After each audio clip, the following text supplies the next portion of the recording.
All right. And start recording in three, two, and one. All right. And welcome back to the Reserve Squad Midweek Show, soccer podcast covering all things in the EPL from a bench perspective. And I'm your host, Ben. And so we will lead off with where the table is because it's a little bit different right now. We do have Liverpool still top of the table. They did not play on the weekend. There was a bit of a, I guess I think they called it Storm Dara that was affecting every other game, but apparently that was the one that was called off. They started that week though coming in with like a 9 point lead over everyone, and we were going to see with them not playing, would there be teams that would catch up? Chelsea did take advantage of that. The other two. Did not. Arsenal are now on 29 points, and then Man City are starting to really slip away after they lost or after they dropped points again to Crystal Palace. And I'll probably, I don't necessarily know if I'll lead off with that game, but one thing I want to get at, and Man City, just had another disastrous game versus Juventus. Is it almost seemed like the way the lineup was. Pep maybe tweaked some things with the idea of maybe trying to save some legs versus Juventus, but we saw probably the strongest lineup that they can field right now versus Juventus, and it wasn't any good either. Obviously, the injuries are starting to mount up, and not just the ones that are the most obvious. Versus one thing when I get to them is when they played Nottingham Forest just a week ago, they actually looked pretty good. Um, and one thing what we saw was we didn't see Kyle Walker again. We didn't see Rico Lewis. And one of the interesting things what we saw in Nathan Ake and we saw Akanji back there. And basically they shifted to kind of a back three and they allowed Gvardiol to just kind of be an extra man ahead. And they had Grealish kind of playing in midfield, and then they had Doku. And that left side actually was the most active that we had really seen. It was hard for Forrest to kind of focus on that. And by having to focus a little bit on that, it allowed some spaces for Kevin De Bruyne to kind of show up a little bit. And we saw Holland maybe the most active that he had been for a while. It was very funny because had I done a podcast after the Nottingham Forest game, I probably would have praised Man City. Again, I actually liked a lot of what I saw, but at the same time, injuries again at the back, so you have to play a different back line against Crystal Palace, and now, I mean, it's beating a dead horse now. Just any team can fancy themselves versus Man City's midfield. Ilkay Gundogan is back there, and he is fighting on scraps. I've made the comparisons to to Klopp's Liverpool a few seasons back. What I need to do is I need to make comparisons to Ten Hag's Manchester United team last year, because the way Ruben Diaz is always in retreat mode. Now, Ruben Diaz did have a good game versus Crystal Palace, but Ruben Diaz is always in retreat mode. That's reminding me of when Harry Maguire was playing back for Man United last year. He's always in retreat mode, and you have Casemiro. City's Casemiro now is Gundogan, and it's terrifying and really sad to say, but just he doesn't have legs that can do any kind of distance any kind of recovery work at all. You saw that for the Juventus goal yesterday as well. So Man City are cratering, and now they have Man United coming up on the weekend, and it's not necessarily like they're flying either, as they lost to Nottingham Forest. But one thing Man United do have is they do have some pace, to their attack. They do have, Ahmed Diallo. If Rashford plays or if Haaland plays, Haaland can make some runs into channels. It'll be interesting to see how Man United line up, because I just watched their game versus Victoria Plaza. They were not good in the first half, though. Amora made some changes, almost kind of attack-minded changes. They stuck to a back three still. But the wingbacks that ended the game, it was Anthony on one side and it was Garnacho on the other as the quote-unquote wingbacks. I don't think you could do that versus a team like Man City. But versus a team that you're already dominating, that gave Plaza a lot of fits. And then you were able to fit in Mason Mount a little bit more in kind of the half spaces, a little bit more one of those attacking roles. And you actually started to see a little chemistry between Mount and Bruno, Ahmad, and Rasmus kind of making some runs into the box. They at least looked somewhat of a competent kind of attacking unit. You have to judge it by the competition that they were up against.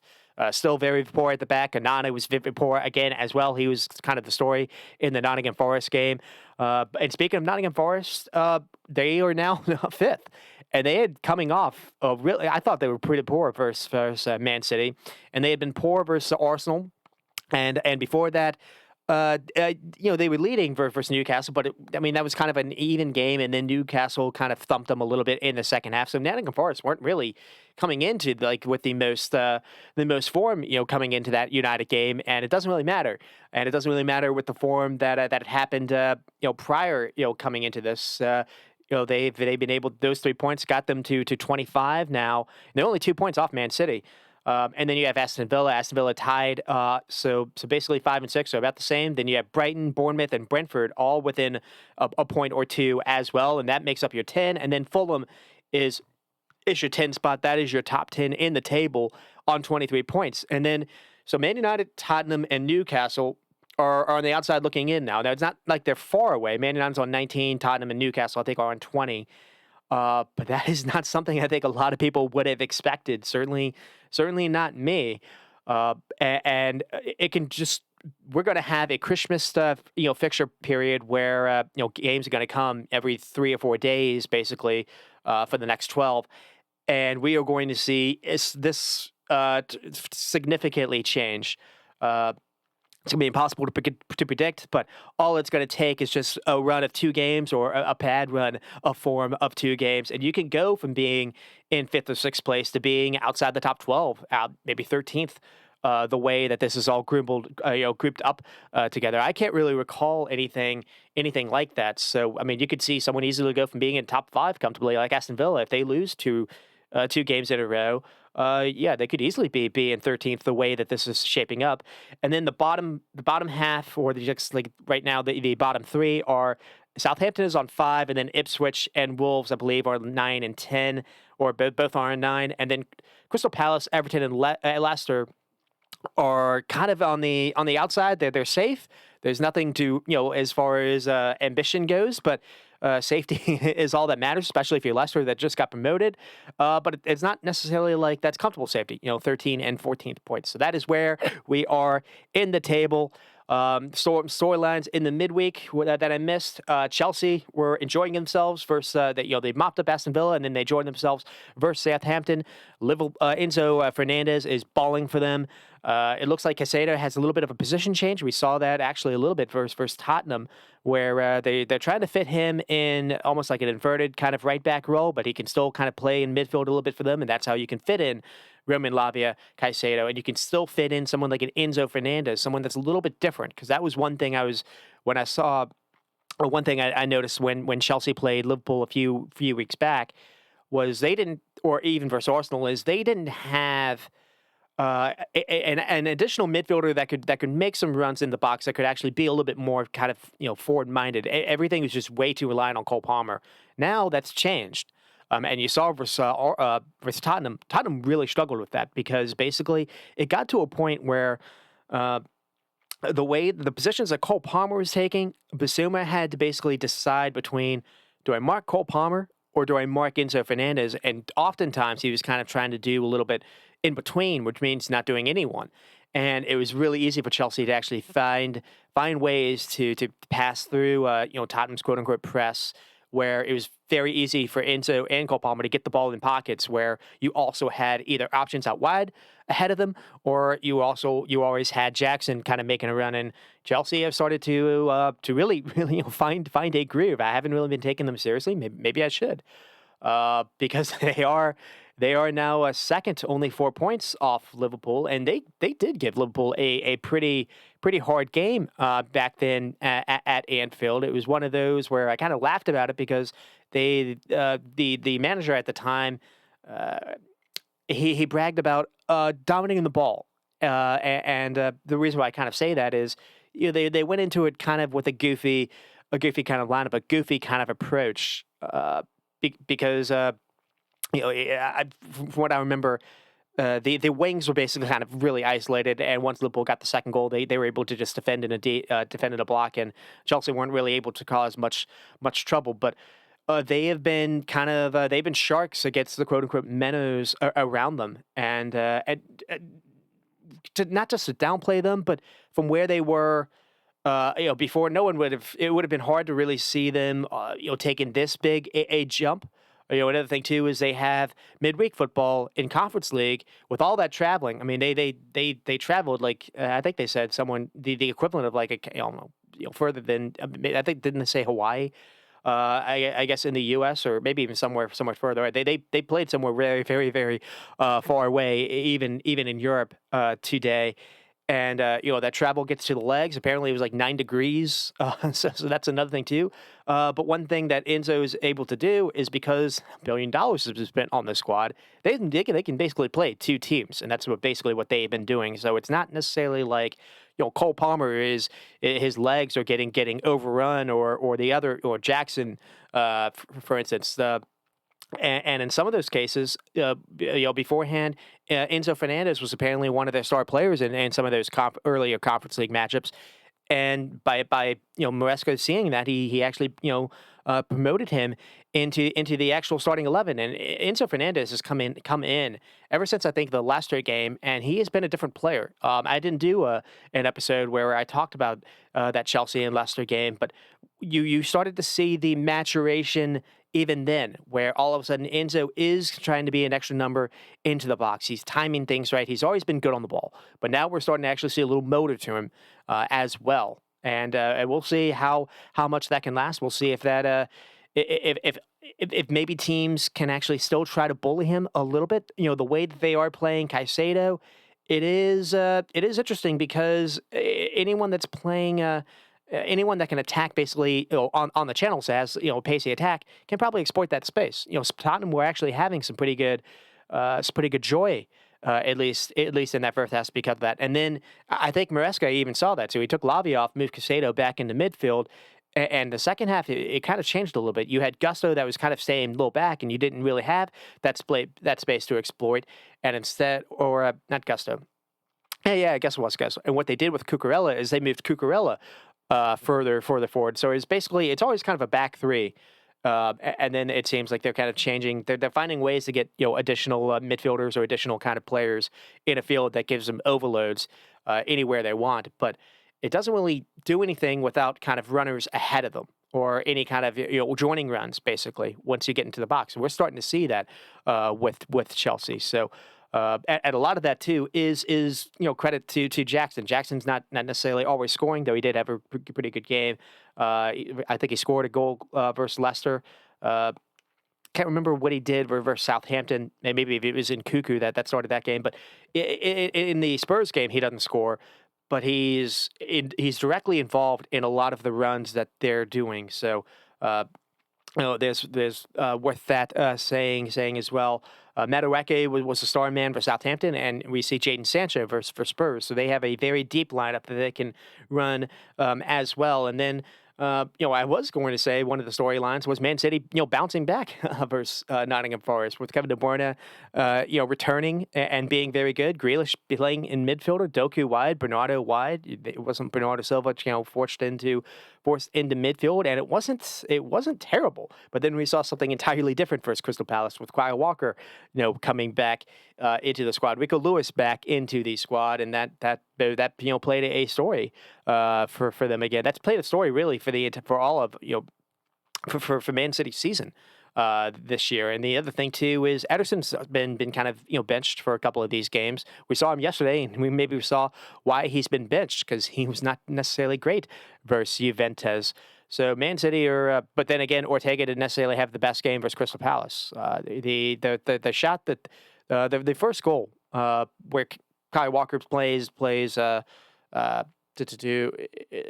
I think it's Munoz on sides. The shot is still relatively savable, and Ortega just kind of makes a mess of it. I can't necessarily blame him for the header that second goal that Palace scored. You can blame Kyle Walker though for being just kind of a mannequin, not being able to defend in the air at all. Why you're asking Kyle Walker to defend any kind of someone like a Maxence Lacroix? It doesn't really make a whole lot of sense to me because Kyle Walker has just been not at the level. Not at the level with the ball at his feet. He can't make the overlap runs. And when you ask him to provide width, like against Spurs a couple of weeks ago, he can't really find a cross. So that doesn't really help you out either. When you're playing him, back as a center back, you can still fancy your chances trying to run it behind him. It's happening every single week where Kyle Walker is an issue, and here he plays someone on sides, and then he can't defend a corner kick. And Man City do go on to lose or to drop points again to Crystal Palace, and it's a very weird game because Rico Lewis gets sent off. I agree that it's probably not. It's probably not the fairest call. I do think maybe the ref got that the second one a little bit wrong, but the first yellow comes from him kind of losing his head a little bit. Kevin De Bruyne goes to ground and catches someone from behind, and Rico Lewis gets upset that the ref even made the foul. It's not like Kevin De Bruyne was booked, so it was goofy to get a yellow just for doing that. And then you go to ground, you always if you catch the ball, even if you get a little contact on someone, it's the follow through. Refs are calling that, and so it's one of he's only 20 years old as well, so it's just kind of a lapse in judgment. But Pep is playing this 21-year-old in a lot of games for them, and he's playing this 21-year-old either at left back. Sometimes he's forcing him into midfield. At first Liverpool, it was like a right wing or right midfield role. So we've seen him also being played at right fullback, where I actually think that's probably his best position instead of Kyle Walker. So you're asking this 21-year-old to just kind of play in multiple positions, and in a lot of these, he's getting bullied. For Brighton, I thought he was bullied when he was played at left back. It's not really working. And the other thing too, by playing him at left back, which he inverts and basically plays in midfield for you, you're taking away Gvardiol what he offers you best. Which these days I don't really know if it's necessarily as a defensive fullback. He's just pretty good at being in the air. Well, we saw that versus Nottingham Forest, and versus Palace, you play him at center back.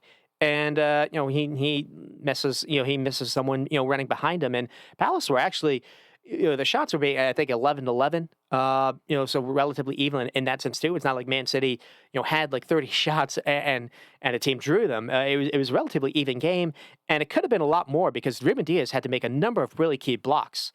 Man City were not on it, and but that said, they were coming into the game a little bit. There were more and more chances. They were starting to move the ball a little bit more, finding Kevin De Bruyne and Bernardo and Gundogan. All of a sudden, that kind of triangle was really, really working, and then they were able to find Rico Lewis for a really good goal to get him back to 2-2. And the 2-2 happened with something like 18 or so minutes left in the game, and this has happened when Crystal Palace has subbed off a lot of their players, a lot of their players that can counter, Eze and Sarr. They brought it on for, I think it was Nkedia, and this was, someone in Mulvaney, a more kind of a youngster, 18, 20-year-old who ended up scoring versus Aston Villa, from what I remember a few weeks back, but he doesn't have that pace to get in behind. So you lost that ability to counter. And so right as Rico Lewis got his second yellow card, Man City had all this possession. All of a sudden, they were starting to really dominate the balls, dominate touches inside the Palace box. I thought Palace were a team that really was gettable.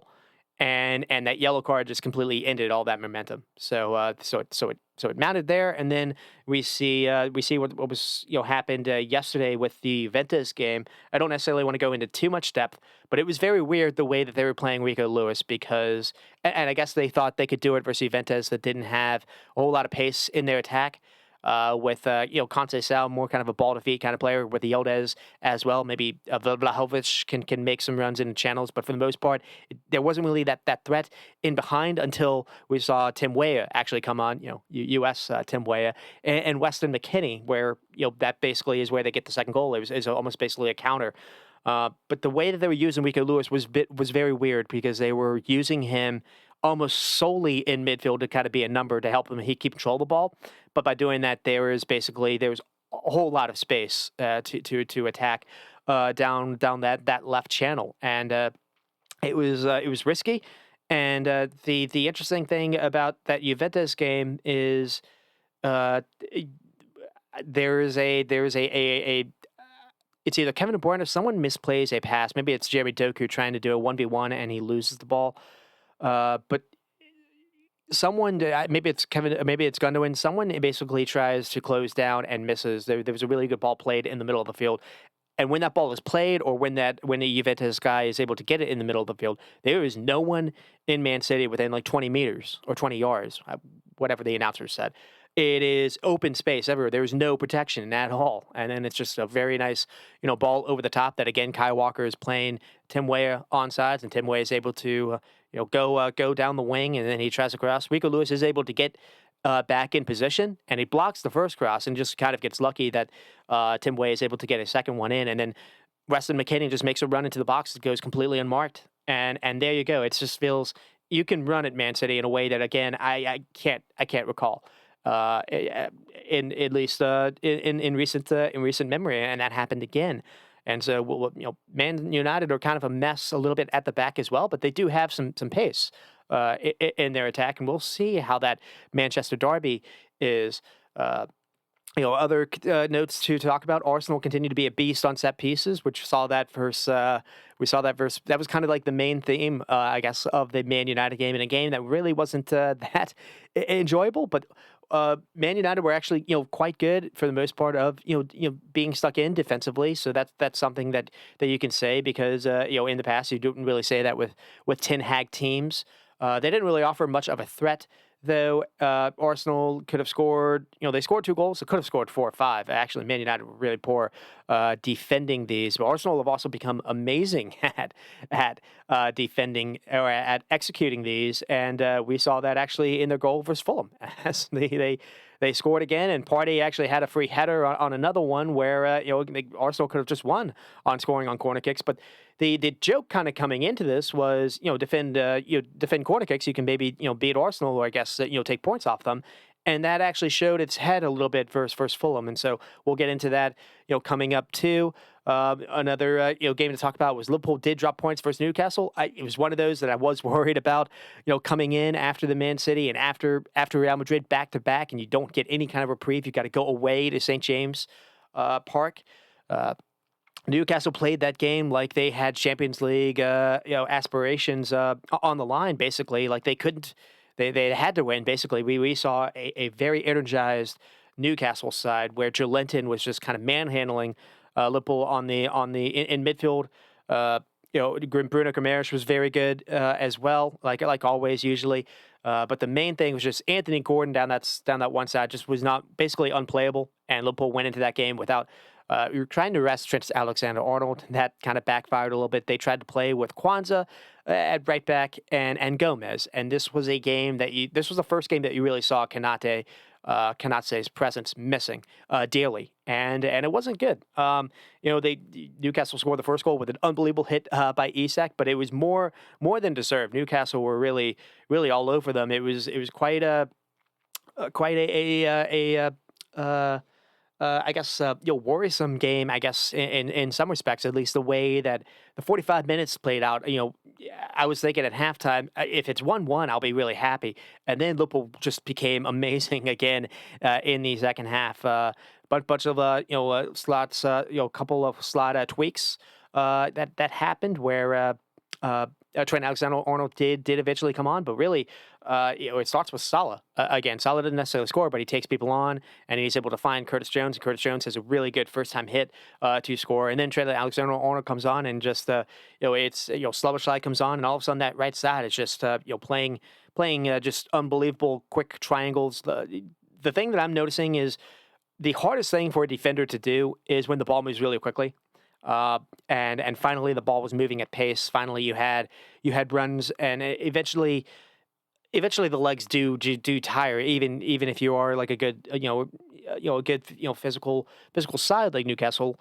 You can only do so much, especially with a back line that is slow, and basically that does end up catching up. Liverpool finally took the lead 3-2 after an unbelievable second half performance by Mo Salah.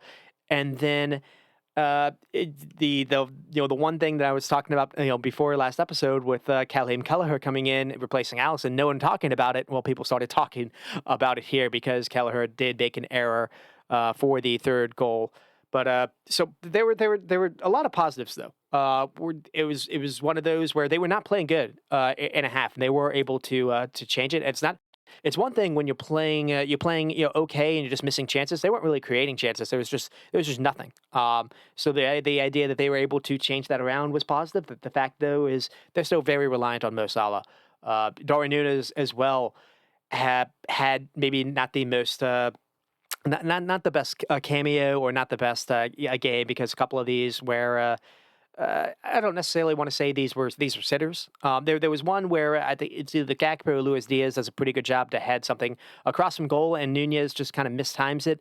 I can accept that one, but there was also one where he has a clean volley. Yeah, it's it's bouncing. There's still people around you, but he completely mishits it. It's not like he gets contact and he hits it at the keeper. He just completely mishits it out of bounds. There were a couple of touches that were poor. I think for the Newcastle second goal, he had one of the touches that led to a giveaway.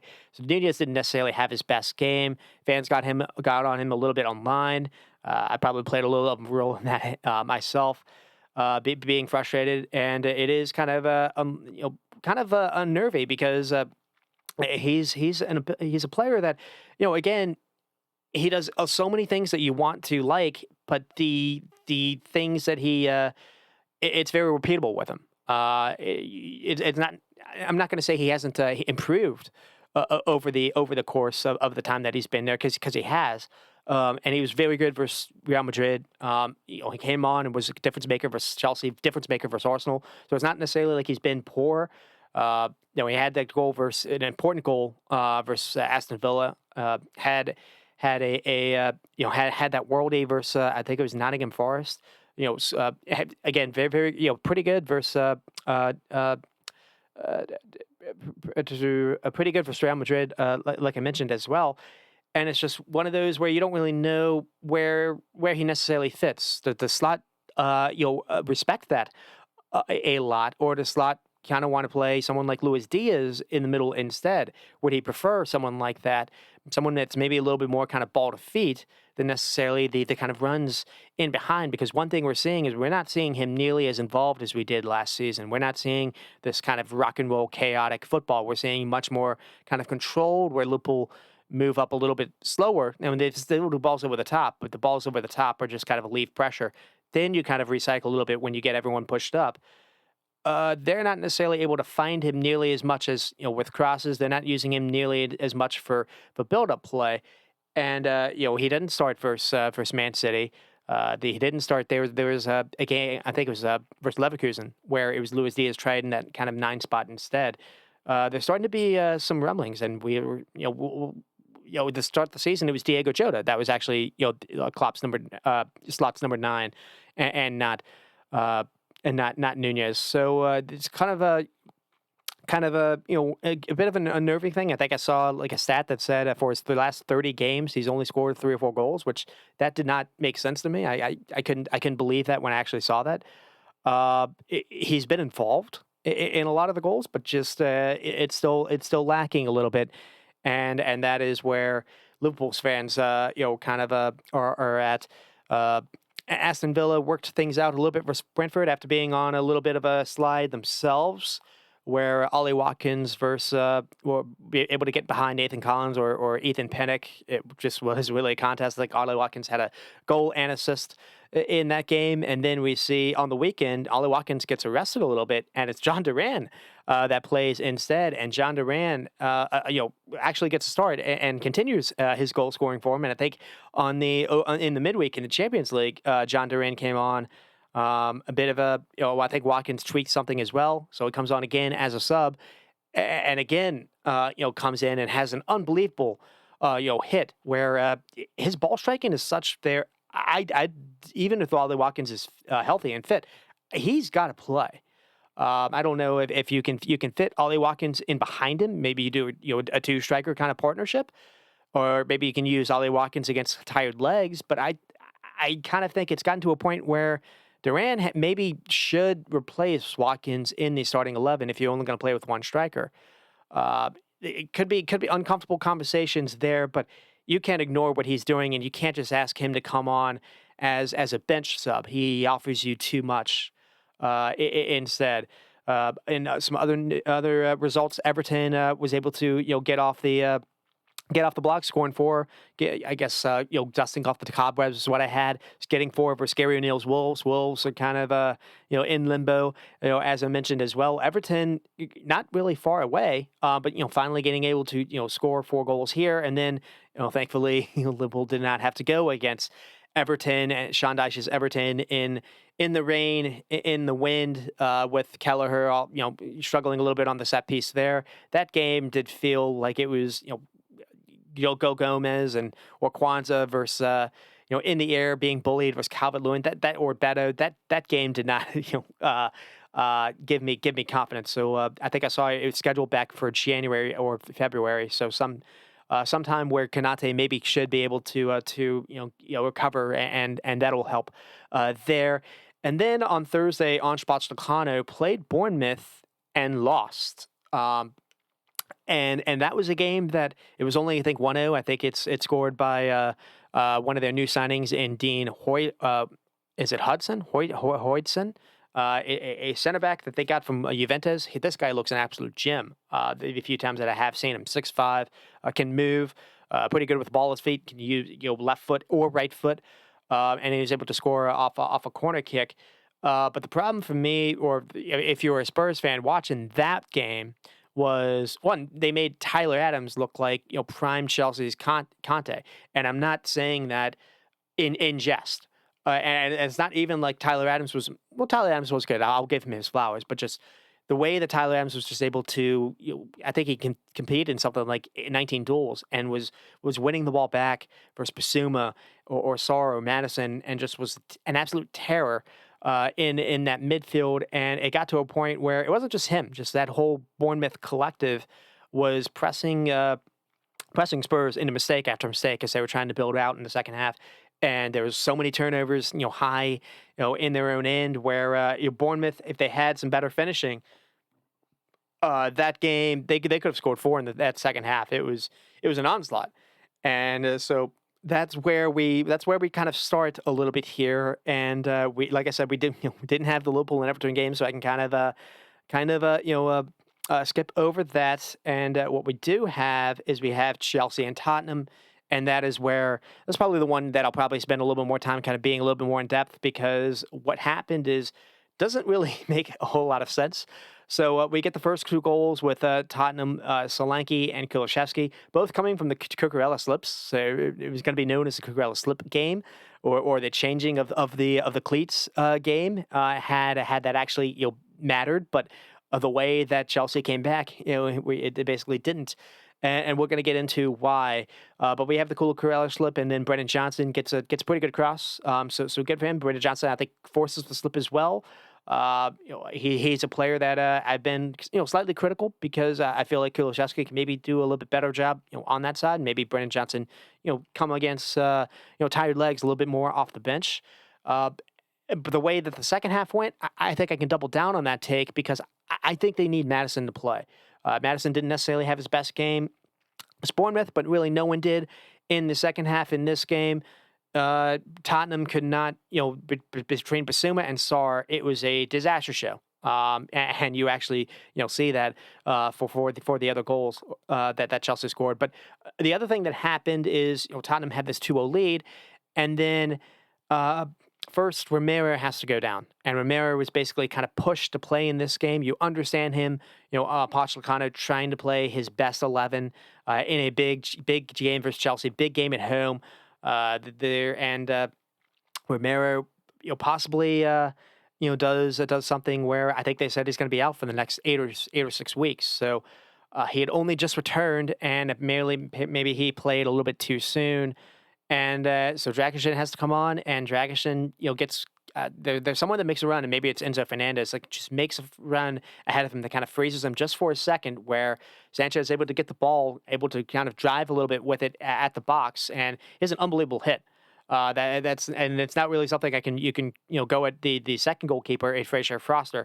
That's just a really good hit by Sancho, and so 2-1 there for Chelsea, and then it felt like it was only just a matter of time that Spurs were going to let a lead slip. Now they did have moments to tack on, but that I'll get to as well. But we get to halftime, it's 2-1. We get some changes actually in the second half from Chelsea. So like I said, the way that he was playing, the Enzo Maresca was playing Caicedo, it was leaving a whole lot of open real estate on the channel, and the way that they have Udogi and Son, they were able to get behind and exploit that pretty easily, and they had more than enough chances to have some balls crossed in where, again, the Spurs probably could have made that third goal count, but they didn't, and we get to some changes, and basically he takes Lavia off. Lavia also got hit in the head, which maybe factored in here. But what he does is he takes Lavia off, moves Caicedo back into midfield, kind of a more kind of traditional role. And what he does is he allows Cucurella to, instead of being kind of a third center back, to almost kind of be an additional number forward, attacking wise, whether to underlap runs or overlap runs to maybe help Jadon Sancho out. And we actually see that a little bit for a lot of Chelsea's chances in the second half, where Cucurella is doing a whole lot of pretty good work off the ball, and that's creating some things for others. And so we get to 2-2, and it comes from a PK, and this comes after first Basuma has the ball, shouldn't be really any issue, and then he takes a heavy touch. Neto wins it back off him. And Chelsea are just able to just kind of recycle a little bit. If ball gets to Jadon Sancho, and Jadon Sancho has just wonderful feet to go around, Pedro Porro, or it might be Brennan Johnson, and he's then the ball is played into the box, and you just see it. You see it happening in slow motion. You just don't want it to happen, where Sarr just completely loses his head and goes to the ground way too early, and it's Caicedo making a run into the box, and gets the touch and brought down. And it's an obvious PK. Palmer's able to convert that. And then the third comes with Enzo. And again, it felt coming. It's fitting as well because there's a lot of praise about Cole Palmer right now, or at least after that game. I think going back to the Leicester game, Enzo Fernandez has maybe been Chelsea's best player. Because he was quite good for Southampton as well.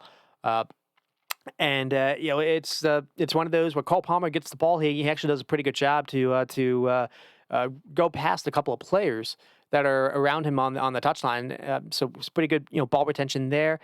Gets into the box, tries a shot. I think the shot's deflected, but the ball ends up finding Enzo Fernandez, and then he just basically has the volley with his left foot. Really good volley, really good hit, and able to find the net. That gives Chelsea the lead, and after you never really thought they were going to relinquish it, and then Tottenham finally get a little change. They're able to get upfield. I think it's Werner is able to get them a corner kick, and the corner kick is poor. And then after that, there's a kind of someone loses the ball, and I think it's Neto. Neto's takes it off Kulusevski, or takes it off someone, and they're able to basically Chelsea's able to drive it upfield. I actually thought in real time that Chelsea maybe messed up a little bit on the counterattack. And I think it's Neto's. Neto finally does play Palmer in. He takes him basically away from goal, and Cole Palmer's not really going towards goal at all. And Sarr just loses his head again. Oh, it's Basuma that makes the first challenge for the PK, but then Sarr makes a mess here. So Sarr just brushes him with basically brushes him from the back. I think Cole Palmer makes a meal of it. But it doesn't really matter. It happens inside the box, and there's no reason to really brush him when you do any kind of contact at all, because Cole Palmer's going away from the goal. This happens with still 8-ish minutes left to go in the game, and it's still just a 1-goal game. It was just emblematic a little bit of what had happened in that second half, where Spurs lost their head. This is a game that they had the 2-goal lead after like 10 minutes. And then that happens, and then they do get one back a little bit at the end. So it ends 3-4 with Son. Finally, Maddison back, is on the pitch. He's able to come on for the last 10 minutes, and he kind of, I think it's also a corner kick as well. They take it short, and Maddison finally does what just no one was able to do for Tottenham that entire game. He's able to actually get to the byline and make a pretty good decision. Able to find Son. Son's able to apply the finish. So. That's basically what happens in the game. Coming off some leading stories, Tottenham lost Vicario since the last time I did an episode, so they had to play Fresh and Foster. And the weird thing is, I thought it was quite good versus Fulham. Thought he was actually pretty good versus Bournemouth, and he didn't necessarily have a bad game here. Now, he got naked for the PK, the second PK for Palmer, but you can't really go at him for missing a PK. I thought he had another pretty good game. So that didn't actually that so far that hasn't been nearly as big of a thing as I was expecting. Now he's not going to be as good as Vicario with the ball at his feet, and you actually did see Spurs were struggling to pass from the back. And they struggled with Bournemouth, and they struggled in this game. So maybe that's a little bit where Vicario's miss is affecting them a little bit. The Bournemouth game was weird because again, just the way that they made Tyler Adams look. It was again it ended at 1-0.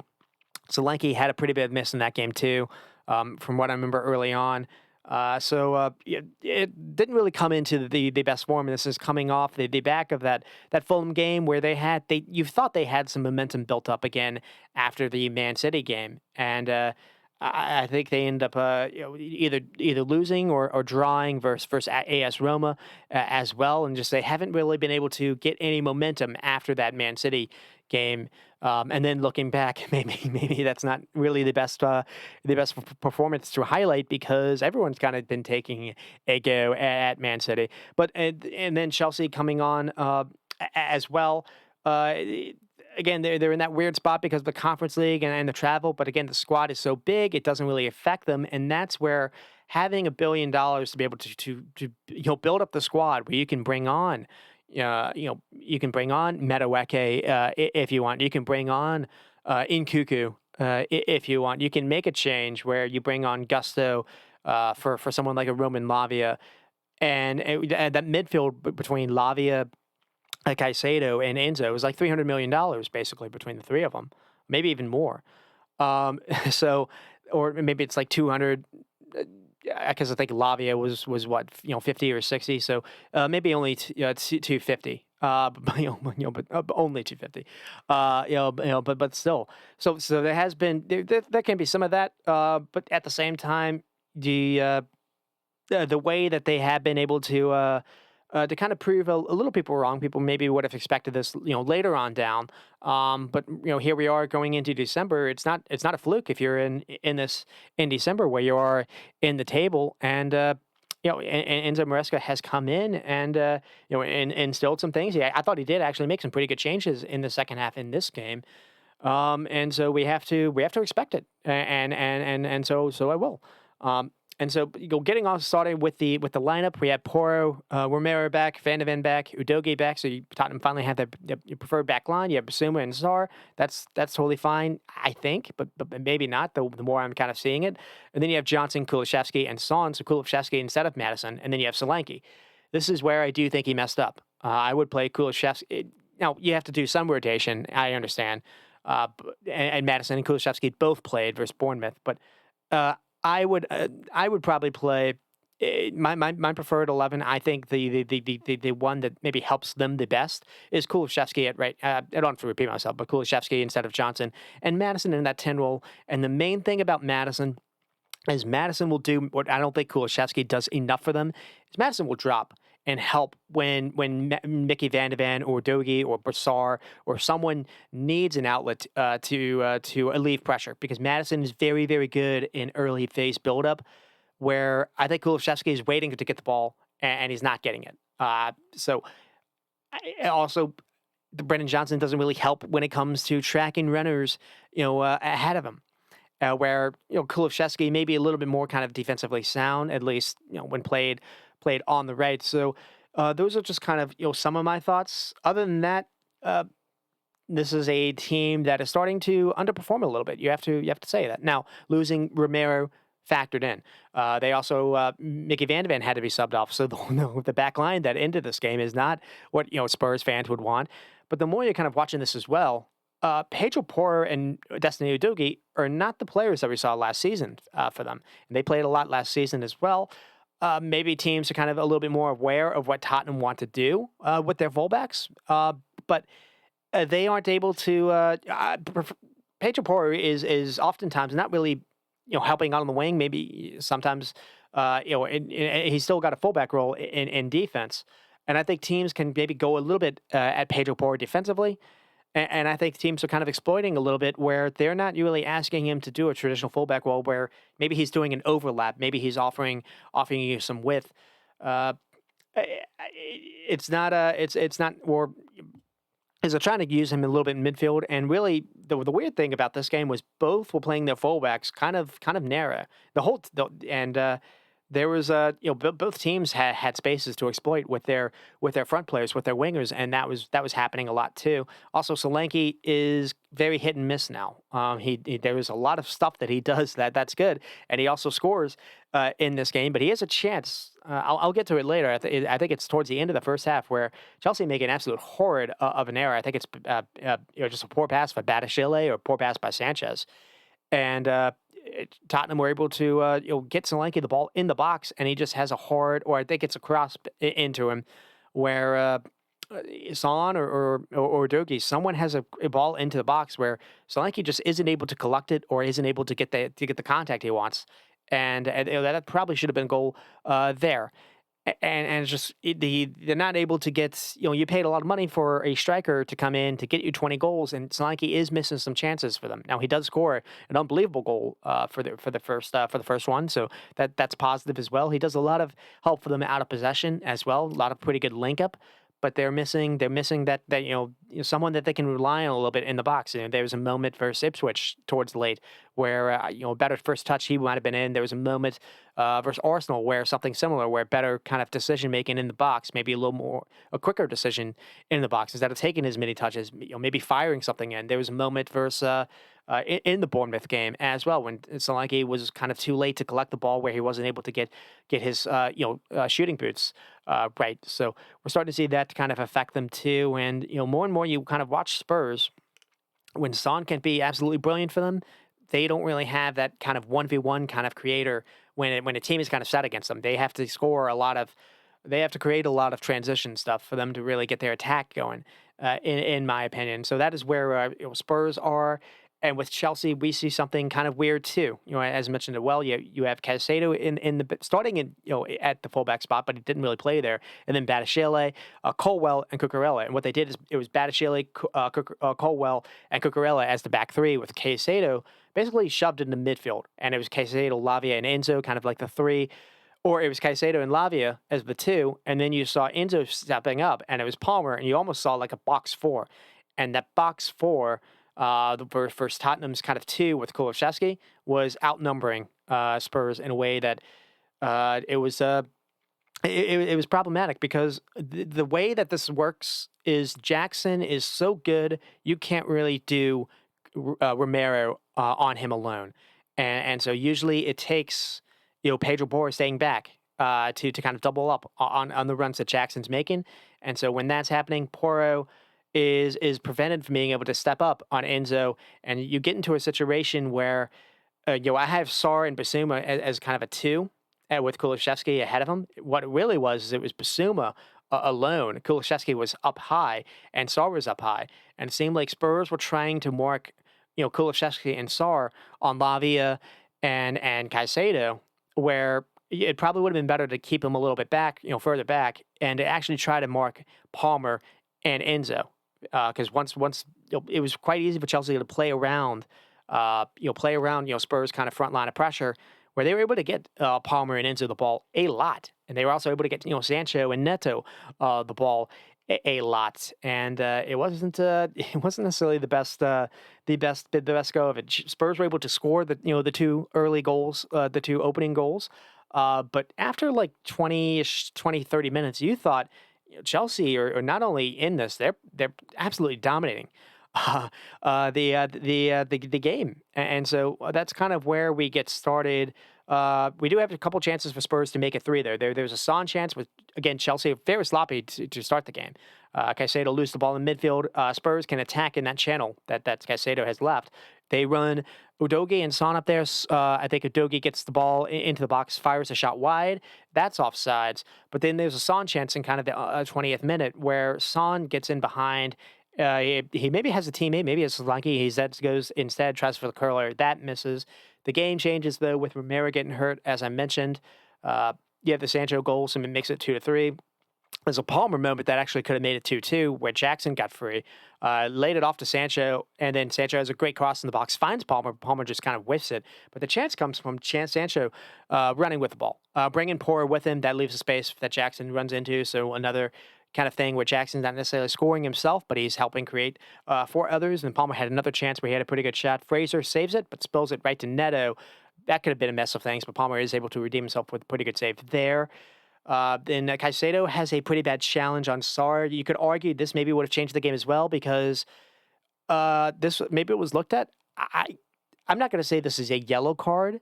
We'll call it an orange. I mean, a red card. We'll call it orange. But what I will say is Christian Romero was sent off a year ago for something similar. Really not different at all. So Spurs fans, I think, are right to gripe on this. So many things happen in this game. It's easy to kind of forget about that, but that was a big moment as well. And then we have a couple chances where Spurs, again, could have gotten that third, maybe could have killed the game off. So Sarr, has a header on the crossbar, I think, on a corner kick. And then the big one was Solanke, as I mentioned as well. So Sanchez saved from embarrassment. Sanchez, when you look at the Chelsea team, that's the one thing where that's maybe where they could definitely improve because a lot of teams can maybe press Chelsea. Still, you can press Badiashile into some mistakes. You can press Sanchez into some mistakes where Sanchez is either going to get the ball away or he's going to boot it out of bounds. He's not really the best with the ball at his feet, and Badiashile I don't think is either. So that is kind of where speaking a little bit of what the shape and what they were doing. I think I already mentioned that. I mentioned how the Spurs maybe mistake was trying to play high upfield, trying to press really high up. I think the flip side is they were creating turnovers, and any time that they did have a turnover, the channel that Caicedo had left open was open for Spurs to exploit, and they were doing that pretty good. It was open season for both Brendan Johnson and Son when they were able to turn Chelsea over, and they get the 2 goals basically doing that, and they did enough danger to create a third. So it's easy to say in hindsight because they didn't actually get the goal anyways, but by pressing that high up though, it was allowing spaces for Enzo and Palmer to also kind of set up camp, and they were doing some damage as well. So we get to the second half. Lavia gets banged in the head, so he has to come off. So that makes the swap that I talked about. They bring Malo Gusto on, and they're not asking him to be a bombing kind of fullback. They're asking him to basically do what Cucurella was doing on the other side of the field. And they allow Cucurella to almost be just an extra number, on the left side, and it leads to chances. There's an early chance for Sancho where this combination play really does almost lead to Chelsea's second goal. And it's pretty good save by Foster. Sancho basically is able to do a kind of a 1-2 touch with Cucurella and then gets the ball in the box, and he has a pretty good shot. Then there's Cucurella that leads to another big chance where Brendan Johnson just isn't tracking Cucurella's runs, and maybe Enzo Maresca kind of saw that. Maybe you can exploit Brendan Johnson not always following. You have to work without the ball, otherwise you can create overloads. For the other team, and here Pedro Porro is forced into too many 1v1s with Sancho and Cucurella. That lead to another chance. Enzo nearly squeezes one in after pretty great playmaking from Sancho. That was happening over and over again, and then Brendan Johnson does get hurt. And this is maybe where Ange Postecoglou maybe screwed up because he brings on Warner and he plays Warner on a side that he doesn't usually prefer on the right side. This was a moment where I think you could have moved Kulusevski to the right and you could have brought Maddison on, and Maddison I think would have helped you out a little bit, but they don't. Spurs I think are fortunate to have the lead. Chelsea are just turning them over. Spurs cannot pass from the back to save their lives. It's getting really ugly. There's a lot of pressure on Sarr and Basuma. Whenever they do get the ball, Chelsea were doing a pretty good job to actually get them to turn it over in the second half. The possession just completely was in Chelsea's favor. It was wild how that was happening. It was happening inside the Spurs arena at their own ground in a spot where Spurs are usually they're doing that to other teams. They're usually the possession based kind of side. So that's where someone like a Maddison, I think, would have helped a little bit there. But they didn't do it, and so you still have someone like a Werner can maybe offer you a little an outlet as far as a ball over the top that he's going to be able to chase. But I just think you needed some control next to Sarr and Basuma because they were getting run ragged. And we get to the goal, as I mentioned, and Basuma does have the mess up. Basuma has the first mess up where he intercepts the pass, and then he loses the ball with a pretty poor touch. We do have and we get to the other chance here where Spurs could have made it three. I haven't mentioned this one yet, and this was pretty big because this happened where uh, I I'm surprised more teams don't try this. Yeah, this happened by mistake, but I'll get to it later on. Basically, this comes from just a ball looped over the top, where everyone, Udogie is like, I don't know, 10 yards offsides. Chelsea fans, all of Chelsea players see it, and everyone on Chelsea stops because they think, well, there's no reason for to really worry. Udogie can't really get the ball because the ref's just going to blow it, and Son just makes a run that just no one follows, and Son isn't offsides. And Son basically is able to just again, he's able to get the ball basically in the box. He's 1v1 with the keeper, and he makes a meal of it. It's from the angle. It's not the easiest thing to do, but he's not even able to make Sanchez make a save. Sanchez does well to be big, and maybe that kind of forced it as well. But he doesn't even get a corner kick out of it. He misses wide. That was the moment. That really was. The reason thing it's funny is I've seen this before. It was last year in this kind of game where this was the game that Spurs basically they lose Romero to the red card. This was a bonkers game that had something like what was it 6 goals were total was scored. It was a 5-1 or 4-1, but something like 3 or 4 were ruled out for offsides. But this was a game that in the second half Spurs were doing something very weird. They were playing with Son and the striker. I guess it was with Charleston because they were trying to counter, and so it was almost like a 4-1, it's kind of a 4 kind of 3-2 kind of shape. And what they were doing is because of not doing a back five, they were allowing any kind of the channels were wide open the entire game, and they kept trying to get Jackson the in behind because they were still playing a high line as well. And everyone thought it was suicide ball, but what was happening is Jackson just couldn't. Chelsea could not time it right. It kept being offsides, and what they finally were able to do is Jackson is in 20 yards offsides, but they were finally able to get Raheem Sterling free on the wing. Now it's not necessarily the same thing, but once you're able to get Raheem Sterling the ball on the wing, all Sterling has to do is run in front of Jackson, and now Jackson's played on sides, and basically Chelsea score that way. There was another moment where in the FA Cup final, actually, it was also Chelsea, funny enough. It was Christian Pulisic.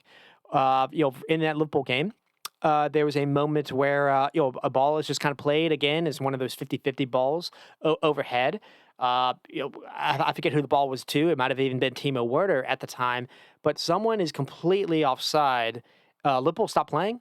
They just think, it's going to be just a restart.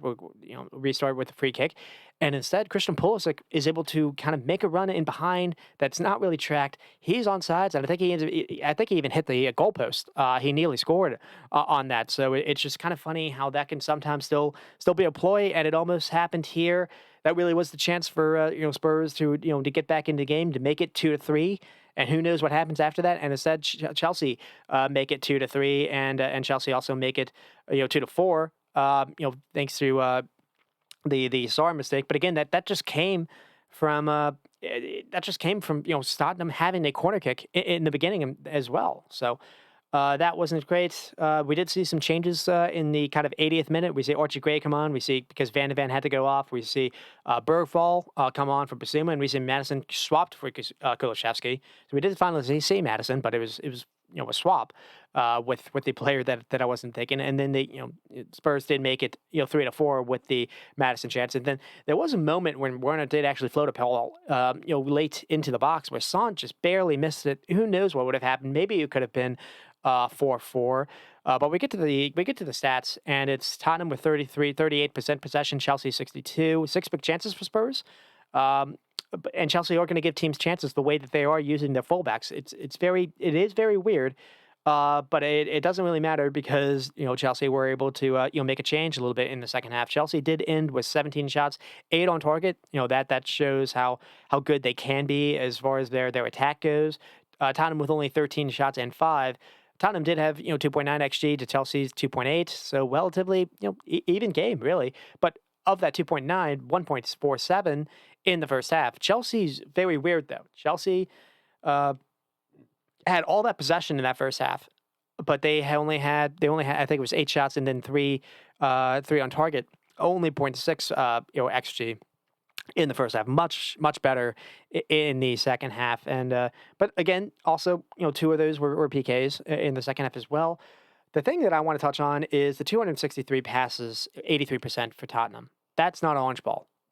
Chelsea are very good out of possession. They're good at forcing turnovers and good at making teams work to turn them over.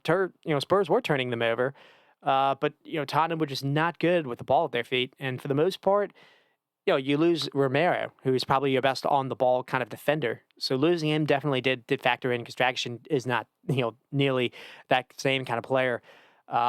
Van de Ven, I think, is struggling a little bit with that as well. And, Sarr and Basuma are as well. And too often, to me, I was watching Basuma getting played the ball, and he's got Kulusevski, and he's got, Kulusevski, and he's got Sarr too far ahead of him. And it's just too often he was getting squeezed between Enzo and Cole Palmer. Essentially, he was getting outnumbered, and it was happening. It was happening in possession. It was happening out of possession. So that's where we kind of get started with Chelsea. So again, suddenly we're in December, and they're the ones that are closest to Liverpool. I would not have expected that. Now they are the team that has spent more than anyone else. So maybe you can be a cynic and go that way. The tactics though are interesting, and a lot of teams again have been a lot of coverage has been focusing on Cole Palmer. You got the spaces to create double tens with Enzo and Palmer, but the double tens that really aren't the most athletic. We can say that with Enzo and Palmer as well. They need runs ahead of them, whether or not it's from the wings or out wide or ahead of them, and you get that with Jackson. And you need someone to also occupy those center backs that can create spaces for those double tens because the center backs that usually can't go 1v1. Spurs could not just do Dragic versus Jackson. And so oftentimes you saw Pedro Porro staying back or vice versa. And Jackson is just very good at creating kind of mismatches, creating numbers advantages for Chelsea's favor just by existing. So that helps too. So you have Caicedo inverting in that first half.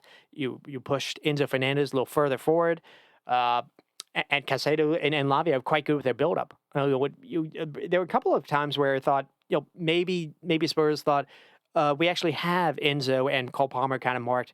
Not going to be really any danger, or we have Sancho and Neto marked. There's not going to be any danger, and too often or not. Roman Lavia and Caicedo were threading balls in with precision, just really good, line splitting passes, and that's another thing too. I think these are ball winners that are just really good with the ball at their feet as well. Chelsea have done a pretty good job to recruit. They've paid a lot of money to recruit, but they sometimes teams can pay a lot of money for maybe not the best. Maybe for duds. You don't have that with Caicedo. Now, he didn't have Lavia at all for last season. You're starting to see what a player he is. And they picked him up, I believe, they picked him up from Southampton, but Southampton picked him up from Man City. And who knows what, Pep and Man City are thinking, because I think he's come from the City Academy. The use of wingers, they aren't always asking them to kind of play inverted. Now, when Sancho gets the ball, he has freedom to carry it into the box, but he's very good. Both him and Neto were very good at keeping wide as possible, which also opened those spaces for again Enzo and Palmer to operate. So this was Palmer has the free roll, Enzo has the free roll, and Chelsea are quite good right now. I mentioned how, again, after the Liverpool game, it was funny that Curtis Jones, scored the goal versus them because I thought Curtis Jones offers Liverpool something that Chelsea didn't have, and now they're starting to get that a little bit with the way that they're playing Enzo a little bit different. Or in the second half, the way that Caicedo was actually making some late charges into the box. That's how the Chelsea got the PK. And again, everyone on Skype or Sky Sports are raving about their precious Cole Palmer. I think Enzo Fernandez has been kind of player of the Enzo Fernandez and Jackson and Caicedo and Lavia have kind of been their stars in all this. Now, not to downplay what Cole Palmer has done, but that to me is what I have seen. As far as the negatives, though, you can't go with Sanchez. You can press him. You can turn the ball over. You saw it in the Newcastle game. I thought Liverpool took advantage of it. I thought Arsenal took advantage of it. I thought here Spurs were taking advantage of it as well. And eventually, I do think that's going to catch up. If Chelsea are going to look back at this maybe as kind of a what-if situation, we'll see if they're able to do something in January. I don't know if they are or not. Uh, if they do, that'll probably be the spot that they look to try to improve. Is they to me they are an elite goalkeeper and maybe another center back away from actually really giving this a go. To be fair, I still think they're a little bit weak out of possession or defensively. Maybe not necessarily defending. Defending in a high line it's still hard for teams to faction chances versus them, but it's not, they don't have what Arsenal have with Saliba and Gabriel. Batshuayi to me is not the best with the ball at his feet. When they have Fofana, maybe that's a little bit different, but Fofana's injured right now.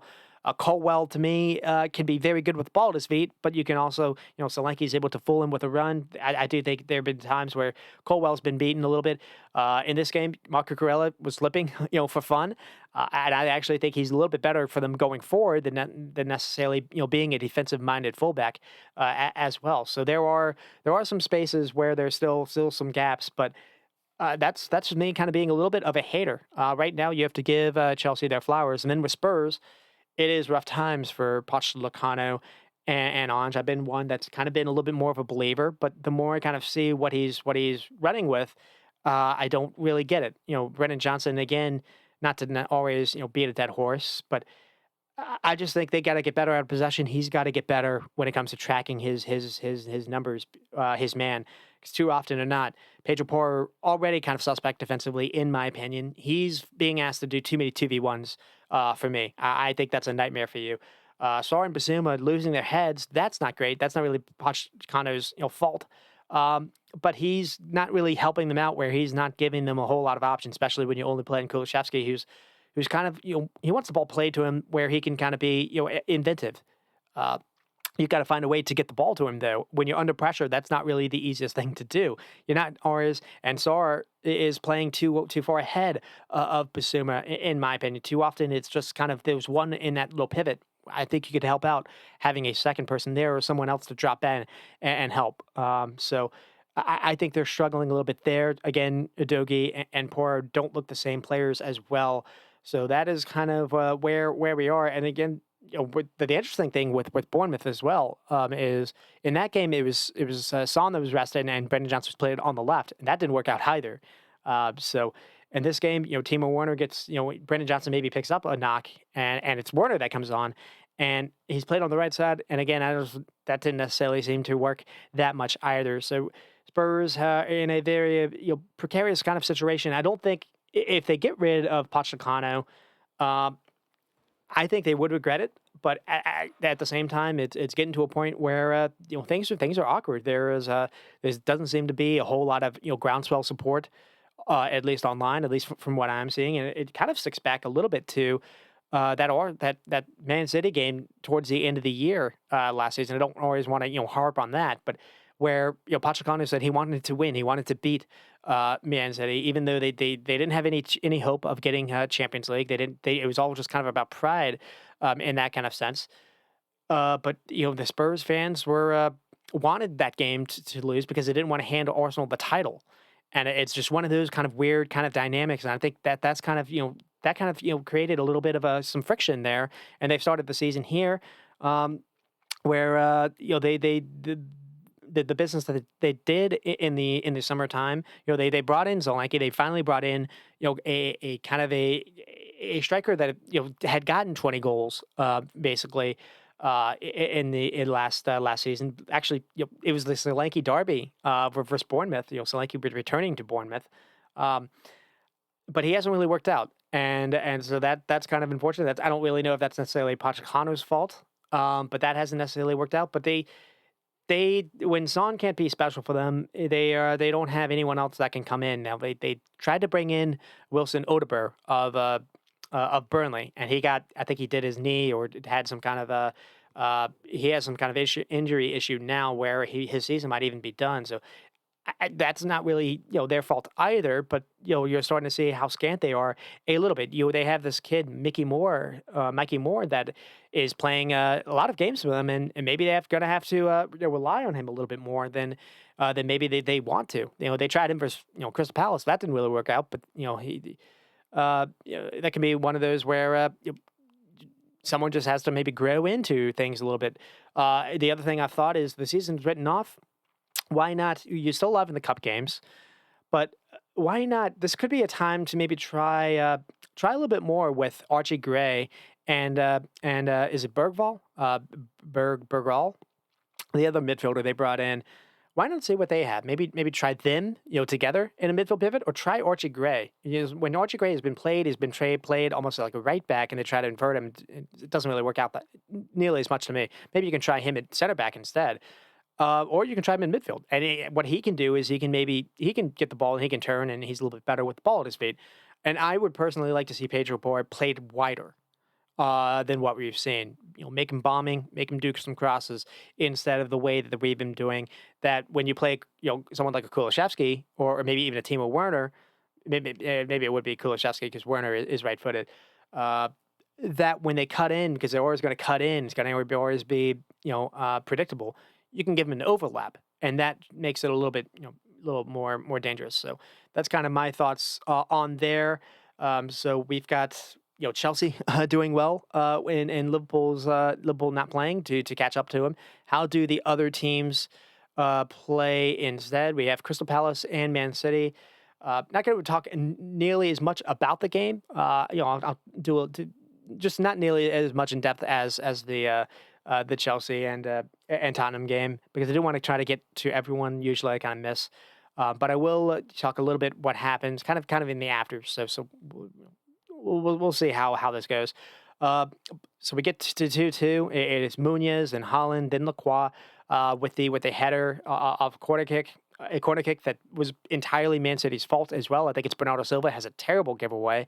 And then I think it's Will Hughes. Will Hughes has a shot that's blocked by Ruben Diaz. That wasn't the first time that happened.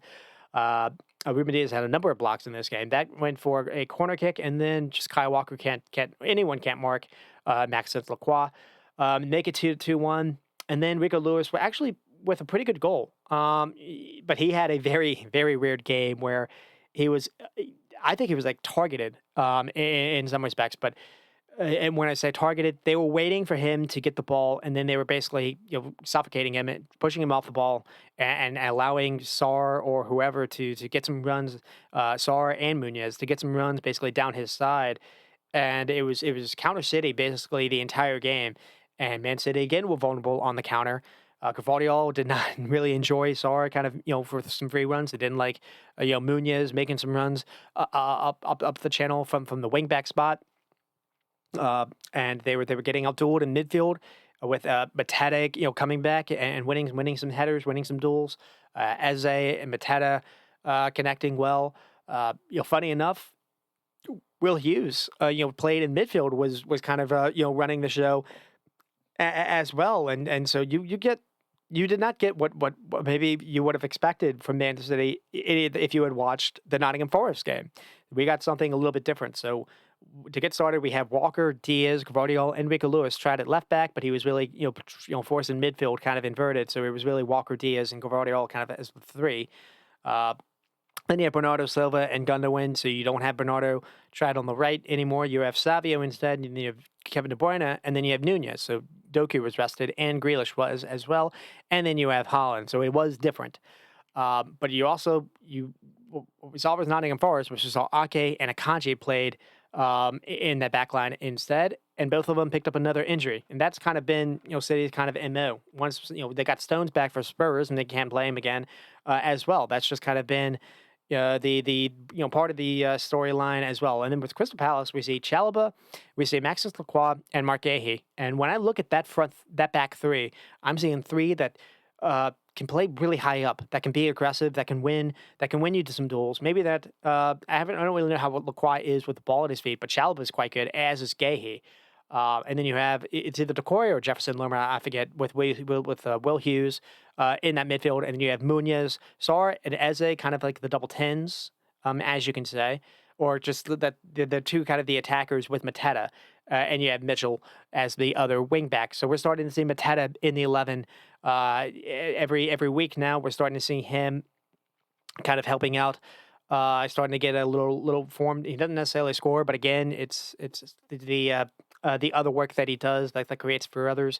But the other thing we're seeing is we're starting to see Sar kind of played a little bit more. We're finally seeing Sar and Eze playing together for Crystal Palace. So we didn't really see that at the start of the season, and it is making Palace different. Now they don't have. It's not the same as Elise and Eze, but it's still good. And so Crystal Palace is starting to actually, get some performances, get some, points or results to go their way.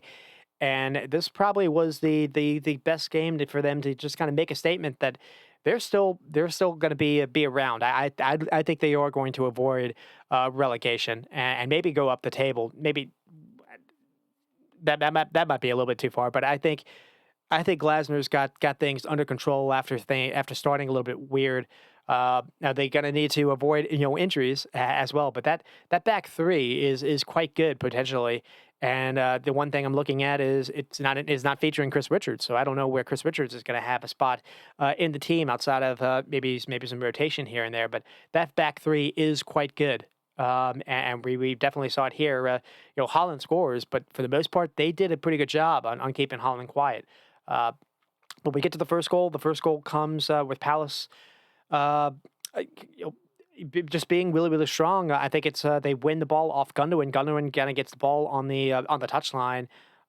Will Hughes has a great little through ball that basically finds Munoz, slipping behind. I think before Hughes even gets the ball, there's a really good job that Sarr does, just kind of getting the ball and holding off someone, from behind him. But it's Gavardiol or it's Ruben Diaz, but he does a really good job, just kind of be strong and physical while someone's on his back shoulder. He's able to keep it alive, and then it gets to Will Hughes, and Will Hughes just has a beautiful. Clever kind of slip pass that just gets behind everyone. Okay, I think Kyle Walker is playing Munoz on sides, and it's a 1v1, and he's able to beat Ortega. And so that said, City did respond well after that. So we have a Kevin De Bruyne slip pass into Holland, forces a pretty good glove saves. Holland could have scored, but it is a good save. We have a Gundogan volley that hits the post, and then Savio makes maybe a mess of the follow. But also, Palace is starting to be a little bit more kind of defensive and against the foot. We do, though, get a second chance for them. Rico Lewis loses the ball, and then Munoz passes it to Sarr. Sarr is able to run into the box, square pass into the box, forces a giant Ruben Diaz block. I feel like Sarr maybe could have gone for goal himself, but he's unselfish, and there is a giant block by Ruben Diaz. I do think that saved a goal. And then we do get the first one with Holland with making it 1-1, or it starts with Mateus Nunes, getting played instead. He didn't have the best game versus Liverpool, but tried again on the wing instead. And one thing you can say about him is maybe he's not the most creative 1v1 kind of player, but what he is he does have some pace to him.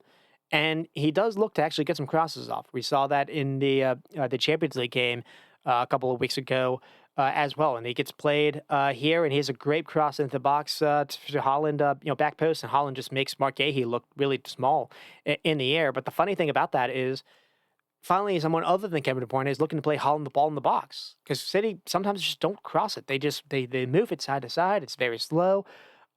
It feels like no one wants to take initiative of taking a risk, potentially losing the ball, and potentially there being a transition moment against you.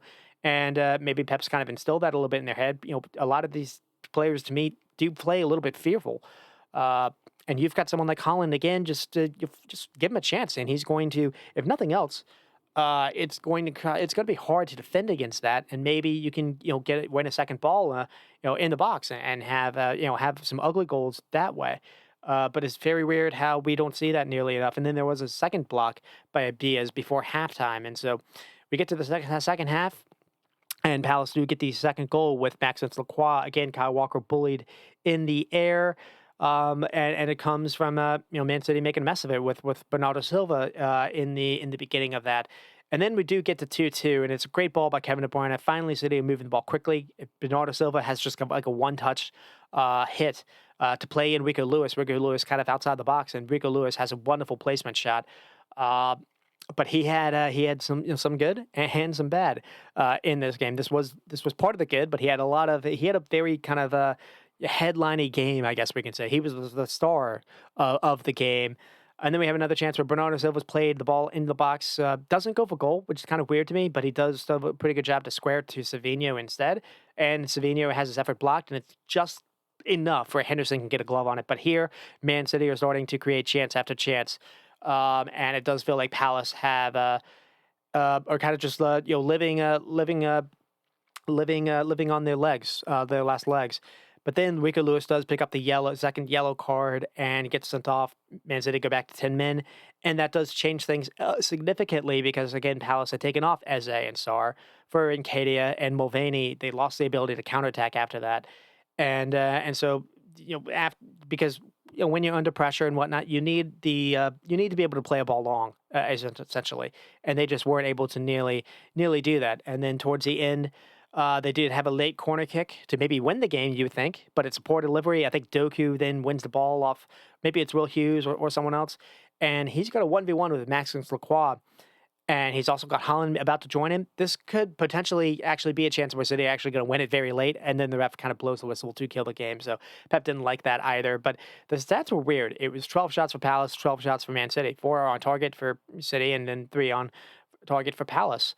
Uh, Palace 32% possession. That's probably what you would expect. 258, passes completed, 77%. That's probably what you would expect as well. They played without the ball, but they defended quite well without the ball. But they also made it a transition game. It's fine playing without the ball when you can actually, you do have the pace, you do have the ability to get upfield when you need to, and Palace did. And there was a lot of clever ball play between Eze and Sarr and Mateta and Hughes and the wingbacks and Mitchell and Munoz. Uh, Ruben Diaz was maybe man of the match with the number of blocks that he had. So that just says how City played. Um, and one of the notes I had is they targeted Rico Lewis. They waited for him to get to play the ball, and then they bowled him off it. Uh, and then so that is kind of where we are. It's something positive to talk about with Palace. It's funny because Adam Wharton is missing games now. He hasn't been able to play this entire season, and this was kind of a game where Will Hughes is maybe taking advantage a little bit of that opportunity because it's not just here. Will Hughes he came on at the second half versus Liverpool a couple of I guess maybe a month ago, and he came on and he was kind of a game changer in that game too. So it's interesting to see that. Good to actually see. Someone coming in, and it's not just the energy was unbelievable. He was making again Ilkay Gundogan and Bernardo Silva just not look themselves.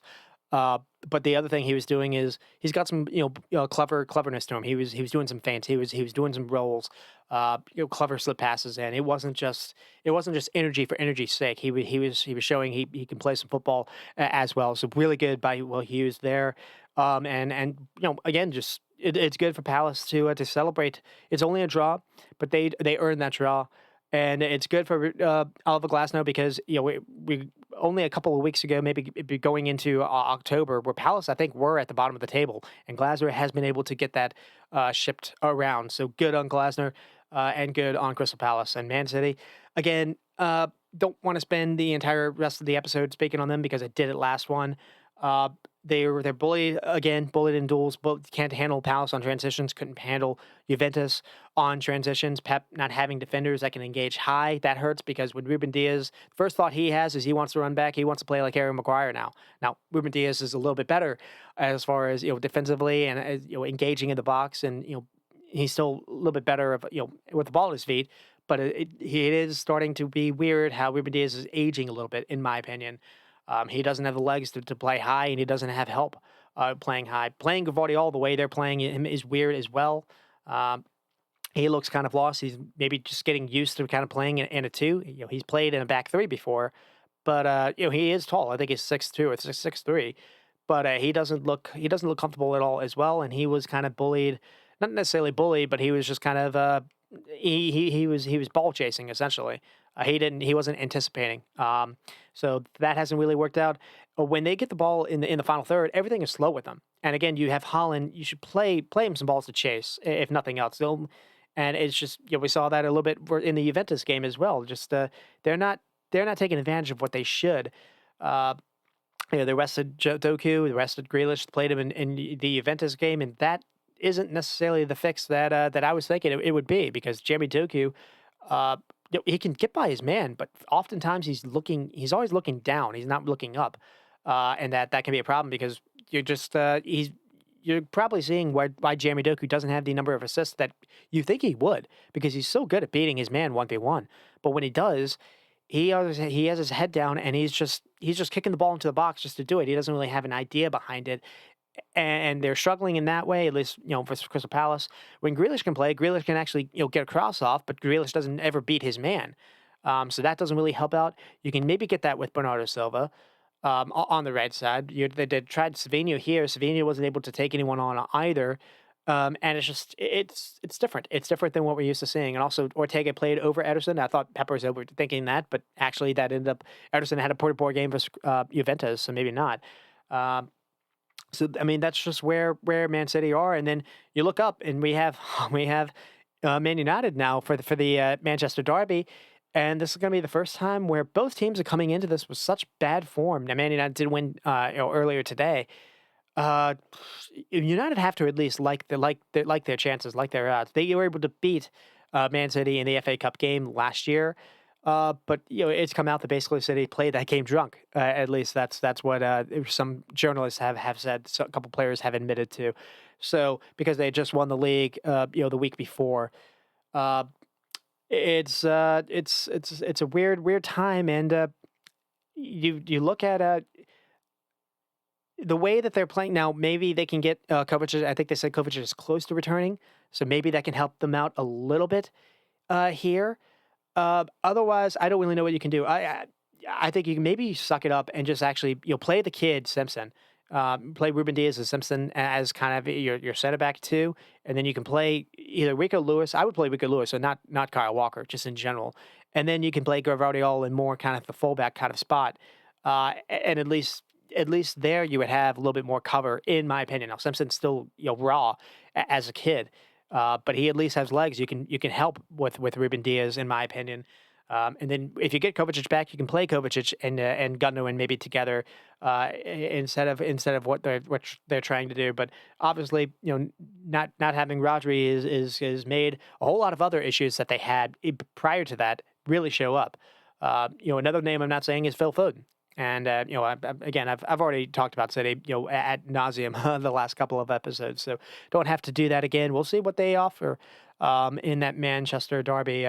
When we get to the Manchester game, their back line looks vulnerable as well. Holland versus Lisandro Martinez, if City do end up trying to cross the ball, that to me is advantage to Man City. But at the same time, Amad Diallo being able to be speedster himself.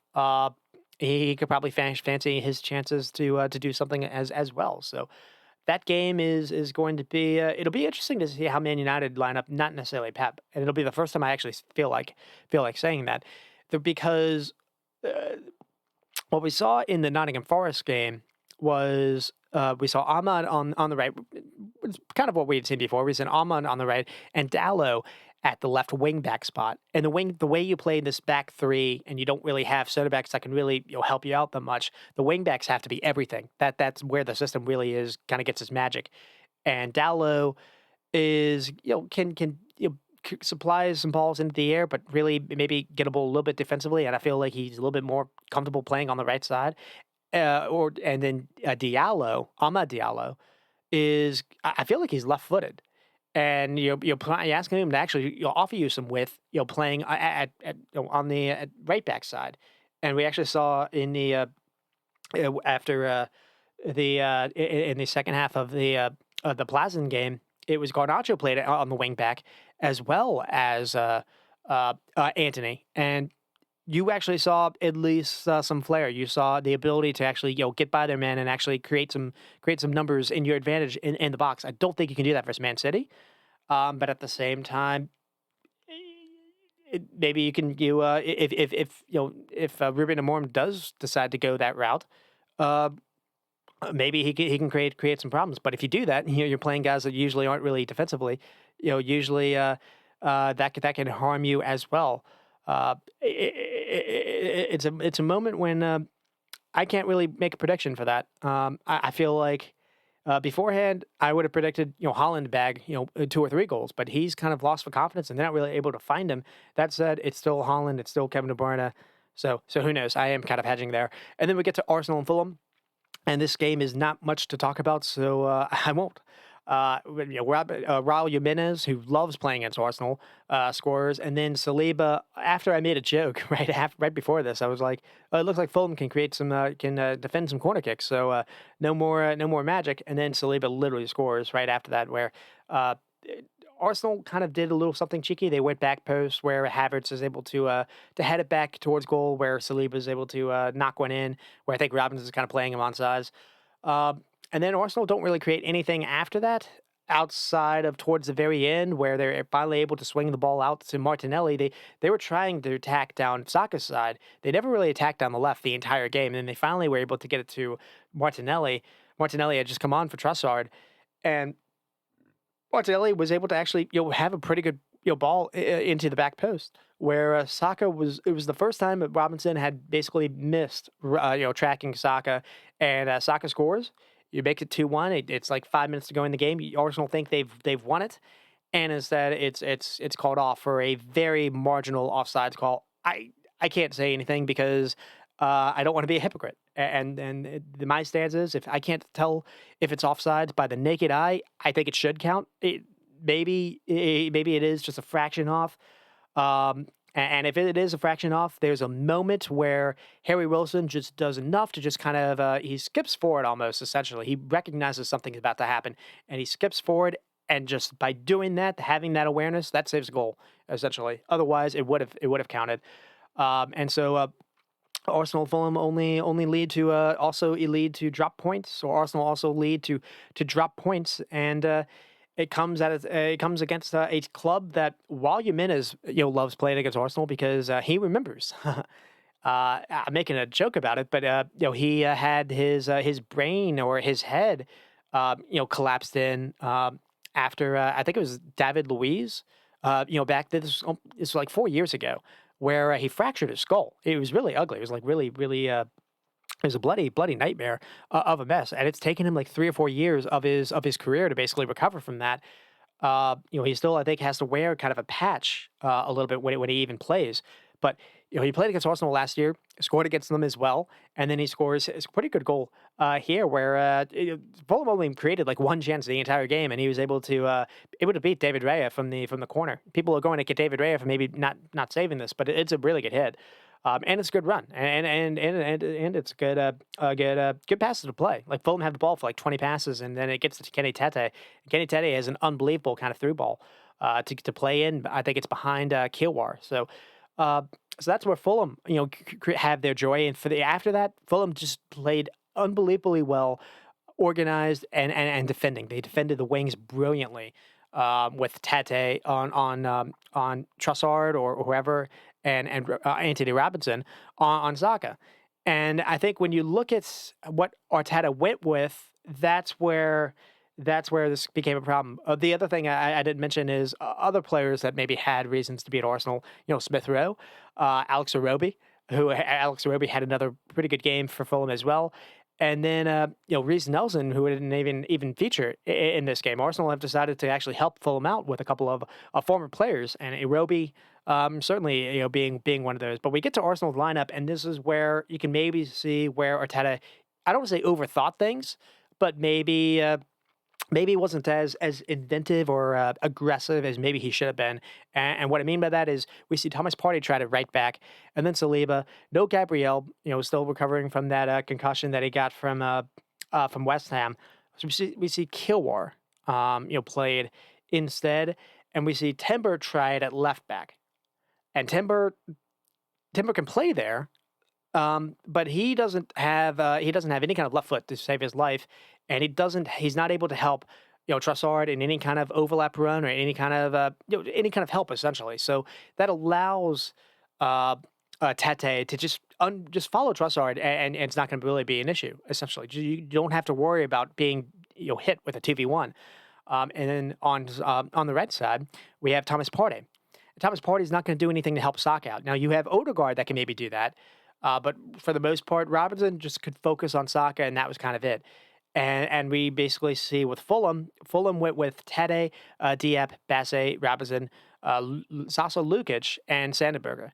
And we also have Adama Traore, ESR, and Iwobi.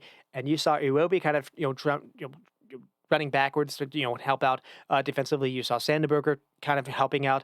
You saw, I don't want to say a back six, but you saw a very structured kind of two blocks of deep, two lines essentially that Arsenal had to play through with Jimenez kind of ahead. And when Fulham did win the ball, you always had your outlets with Adama, making a sprint, or Iwobi, or even Jimenez. But for the most part, they stuck in, and it helped them getting the early goal that allowed them to actually do that. But Arsenal's lineup was a bit weird. You're seeing Thomas Partey, played at right back. No Ben White, and that probably would be what Timber would have played. But you don't have. They used Timber at left back because no Gabriel meant, and no Tomiyasu. So you played Kiwar at next to Saliba. That's not necessarily why they lost this game. They were pretty good defensively. They just only let one chance get by them. But it was moving Timber from right back, and you have this kid Lewis Skelly who actually played in the Champions League at this past weekend. That's probably what Arteta should have done. Is you play Lewis Skelly there, you could actually play Thomas Partey instead of Jorginho, or you only or just play Jorginho, and that would have changed things a little bit because you're taking Thomas Partey away from where he helps you out the most. You're playing Jorginho, Jorginho is going to be reliant on runs ahead of him. And you're playing him with you're playing with Havertz. Havertz isn't going to make a whole lot of runs ahead. It is just it was weird a little bit. And Arsenal moved the ball so slow that was hurting them as well. There was the midfield was Jorginho, Odegaard, and Rice. And Rice was played instead of Mikel Merino.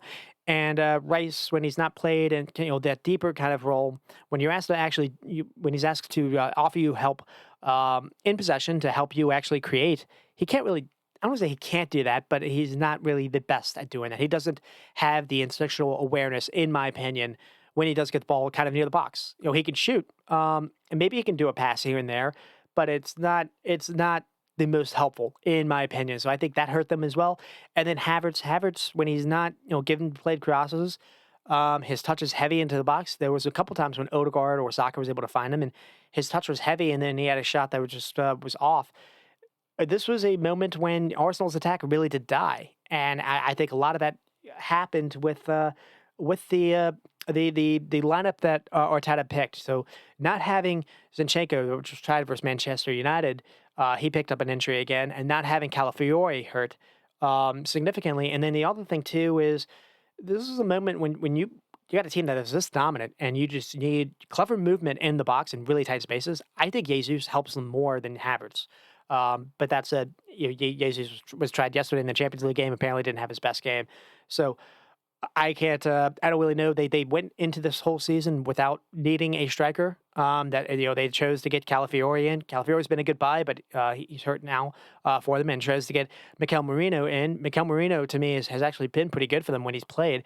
But they chose other priorities than getting a striker in. Getting someone like an Ivan Toney from Brentford or whoever. And this is one of those where if they weren't able to, play, create an open play, and they went up against a team that was very well structured defensively. Calvin Bassey was very, very good in the box when he needed to be. Fulham's Tete and Robinson, very good fullbacks, almost like shutdown corners in that sense. They were asked to do a lot of 1v1s, and we're quite good at doing that. So that's where we are for this game. I mean, it was Fulham had 2 shots and 2 on target, 34% possession, not very high XG as well. But Arsenal, with all that possession, 66% of the ball, 522 passes, 90% accuracy, 12 shots, and only 4 on target. So that is where you are missing. You're missing something in that front line, and I don't really know where they can go to get it. This is a game you have Odegaard. This is a game you have Saka healthy. Trossard started and you bring Martinelli on instead. And again, it's just not. There was never really any threat where you thought Arsenal moving the ball so quickly, where Bernd Leno has to make so many insane saves. The only time that there was real danger was on corner kicks. We were joking about it before, but now it's not really a joke. It's serious. And to be fair to them, they are dangerous on corner kicks. They're very very good with the corner kicks. There were a couple of times where it seemed like Adama Traore was basically shoving, Saliba to the ground beforehand, but that didn't last. In the second half, they were able to get some free headers and some real danger. I think Thomas Partey had a complete header where that could have gone anywhere. Havertz had a header. I think maybe that's even how they scored with the Saliba goal. But they weren't able to do anything at all in open play, and so that you can credit Fulham for. You get the early goal and you're able to defend well, but I feel like a lot of teams could maybe take a little of a blueprint. Now, not a lot of teams have shut down, fullbacks the way that maybe Fulham do, but that's maybe something where Arsenal could look at. The other thing too is I think it was time where you've got Partey, you've got Jorginho, and you've got Declan Rice, and you got three players playing there that don't feel like they're going to offer you an actual goal. Now, Declan Rice does have a pretty good delivery, and actually they use him for the corner kick delivery. So maybe that's what he offers. But you've got three players there that aren't really necessarily in games that you're trailing a goal. The fun thing would have been, in my opinion, bring on that kid in Ethan Nieri. And actually, play him with Odegaard. Actually, give Arsenal a second double 10 essentially, because when he came on, I think he came on for Odegaard as well. He actually inserted something quick. He was moving the ball quickly. He doesn't have the brain, or he doesn't have the memory of the muscle memory of being a machine kind of player. He gets the ball and he knows. He recognizes spaces. He recognizes where people are, and when he gets the ball, he's got quick touch. Quick first touch, and he was able to get the ball into the box a couple of times where he tried to slip people in. He moved the ball much quicker than what we had seen, and I think he came on just a little too late. And I would have preferred to see him with Odegaard, because that was what you needed. You needed some spark. When a team is sitting so deep against you, you can do that. You can take off one of your defensive minded players to have someone a little bit more kind of creative.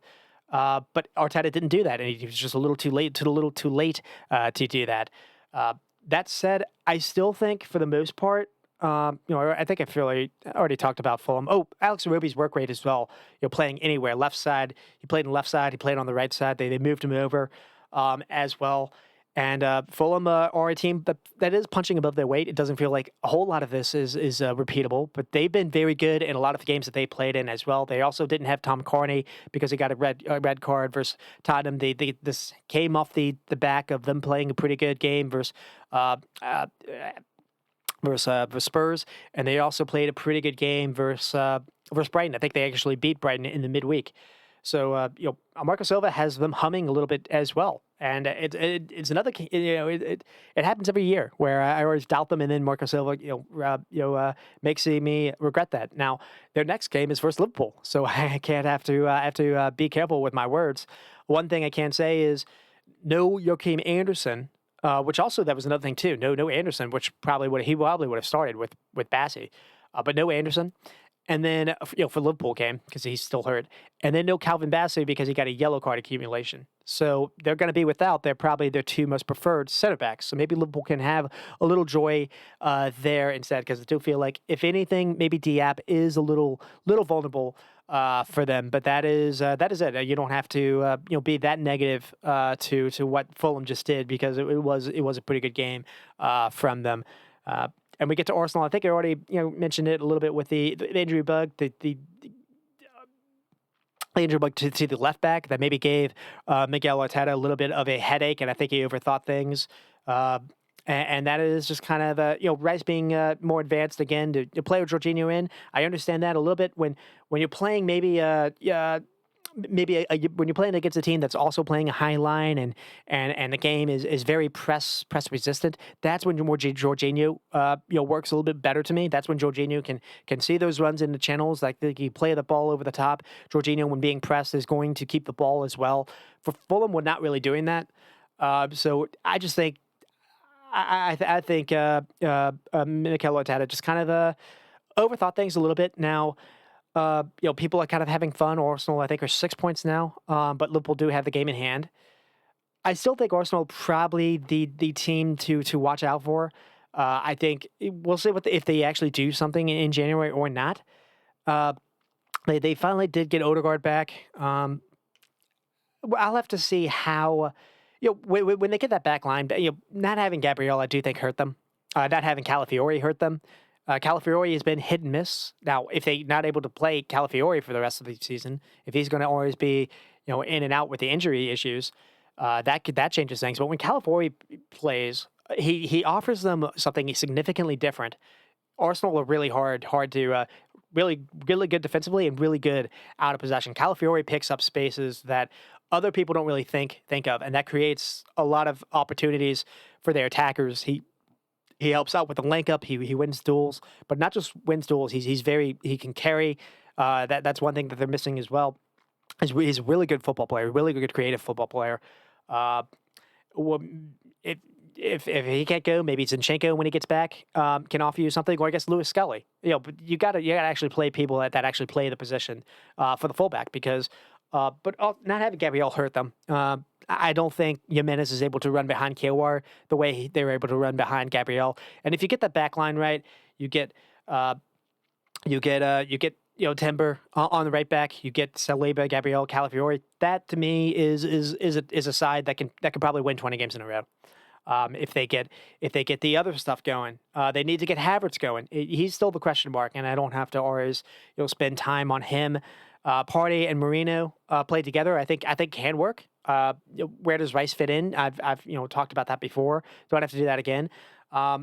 Saka has been unbelievable for them, and he almost won them the game here. And the only thing to say about that is Saka's doing his job. He's not getting help, whether or not it's Trossard or Martinelli. And Martinelli is people used to think of them as kind of the same player, and Martinelli has since his form has had a nosedive. And if you give him an overlap, if you give him some help, maybe that changes. But right now, it's not. Martinelli did have the cross, for Saka here. But Martinelli is struggling, and he's struggling for form. We'll see if he can benefit once Arteta gets everyone healthy again. I think Calafiori really does help him. I think Marino would help him if he was tried on that side instead of maybe someone like Rice. No, not to always go at Rice, but that's just kind of where my head is at. If Arteta can find 15 goals or so from Martinelli again, he can get the 8 or 12 goals that he gets normally from Trossard. That does fix a little bit of that side too. You maybe get some goals. You always got the goals from Saka. Just you need to help him stay fit. Havertz hasn't been terrible when he's played, as the false nine. He does link up play pretty well. I do think in these games when you're not able to really find him, maybe Jesus does work out a little bit better. And Jesus is kind of the X-Man out, or the little bit of a wild card here. We haven't seen him score for like a year now. I don't know. I still think I would prefer. I would. If I'm a Liverpool fan, I'm thinking about Arsenal a little bit more than I am City, and maybe Chelsea, and maybe that is being naive, but that is kind of the way I am. Now, one thing you can say about Chelsea is you have Cole Palmer to create for them. You also have Jackson. Jackson looks like he's going to be maybe an 18, 20 goal scorer. I don't know if Havertz is going to be that. So does Arsenal think about something in January or not? We'll have to see. And then with Newcastle and Brentford, one of the more enjoyable games on Saturday. And let's see how we're doing for time. Probably going to have to run through this. We start with, well, the fun thing about this is Newcastle just did what they did was Liverpool. And they it looks like they basically, like I said, they look like they used that game as like a final because big crowd, big home game. All the eyes were kind of on them. Essentially, it felt like they treated that game a little bit more than just a regular in-season game. Essentially, And you saw that a little bit for Brentford. It seemed like the legs a little bit had been taken out of them. It looked like they were leggy. It looked like they didn't have energy. The other thing you saw is Anthony Gordon was really good in that Liverpool Newcastle game, and we saw Anthony Gordon rested in this game. We saw Tonali rested as well, and so and the midfielders, Bruno, Longstaff, whoever, they looked Joe Linton as well looked really leggy as the second half in the Brentford game went. They started losing loads and loads of duels, and Brentford were able to pass and create in a way you don't always see. Now that said, Brentford also went with a bit of a different lineup. Went with Norgard. They got Norgard back. No Jensen, no Janelt. We saw this kid Yamaluk, who we saw a little bit last season for them as well. He was played in kind of the little bit of a double pivot next to Norgard, and man, this kid had a hell of a game. He was always making pretty good decisions. It's not like Newcastle were able to turn him over either, and Brentford were able to create actually a few chances just by him being able to keep the ball and make pretty good decisions under pressure. Which is if you're scouting someone that's young, you want that. He actually seems like he's pretty tall as well. So maybe he can grow into a player that plays a little bit deeper. But Newcastle, to me, looked a shadow of themselves of what I had watched versus Liverpool. So we get started with Bremo. It's an unbelievable ball by Norgard again. And then Norgard's kind of a player that every I think I feel like I say that every kind of podcast, but he is so underrated. Or maybe he's just undervalued, I guess I can say, because when you think about a number 6, he has been shown he can play in a single pivot, but even when he has a teammate, he's really good with the ball at his feet, as well as being a good defender. Just great kind of diagonal that's able to find Mbeumo, and then Mbeumo, Lewis Hall doesn't really engage him, and then Mbeumo is able to get into the box, and then he has an unbelievable hit. But we were just getting started. Isaac, continues his goal scoring form, to make it 1-1. Jacob Murphy just kind of gets the ball, and I think he's trying to shot. The shot's probably not going to go anywhere, or it looks like it's going to be, pretty central for the keeper to save. But Isaac is right there to head it in. I think it's Nathan Collins that's keeping him on sides. And then we get 2-1 with Wiza, where it's to Harvey Barnes has a pretty poor back pass that just kind of turns it over. But here is where Newcastle's fault is once that turnover happens and Wise is basically able to run at the back line. The back line's in retreat mode, and it's Fabian Schär continue to go back, and it's Dan Burn that's not really able to help out either. And so Wise is able to just kind of take his time to dribble all the way near the top of the box, and then he's able to pick out his spot. He doesn't really have any kind of anyone kind of closing him down at all. Anyone that's engaging him, and Wise has an unbelievable hit. It's not easy to beat Nick Pope from that angle, and he does. And Bremer and Wise are just kind of they've been the two more kind of fun players in the league this year. They've kind of replaced what Elise and Eze were for Palace last season. As far as just kind of just fun kind of attack-minded players that have great ball striking that are just leading to goals left and right. And Brentford are leading to goals left and right now when they're playing. And then Harvey Barnes does make it 2-2, so we get to 2-2 at halftime in a bonkers just 4-goal game just at halftime. And then Brentford's kind of Brentford's just kind of just hold on the game that was really starting to show through in the second half. Finally led to it on the score sheet. So we get the third goal with Nathan Collins. It's just a free kick, and so it's Flecken taking the free kick, and no one's able to win the header. And Newcastle allowed to bounce, and then Nathan Collins actually does a really good job with the finish. Nathan Collins is a center back, and that's not a center back finish. That's a pretty good finish for him. And then Kevin Schade made it 4-2 after coming on for Igor Thiago. That'll be another player I get to later on. He had a very good home debut for Brentford, and Schade came on, but. They said he was only just making a debut after returning from injury, so he didn't have more than 60 or 70 minutes in the tank. So pretty good run of form there. And then after he got a little gassed, a little exhausted, Schade came on, and I think it's Yarmouk again. Yarmouk wins the ball and then has a great little through ball or a great little pass to find Imbrimo. Imbrimo does an unbelievable job to collect this. This is I was telling my buddy when I was watching that that's a Champions League type kind of touch. The way he's able to collect it, and then he's able to also feed in. Shada making a run into the box, and Shada continues his goal scoring form. It was a couple of weeks ago he hadn't scored.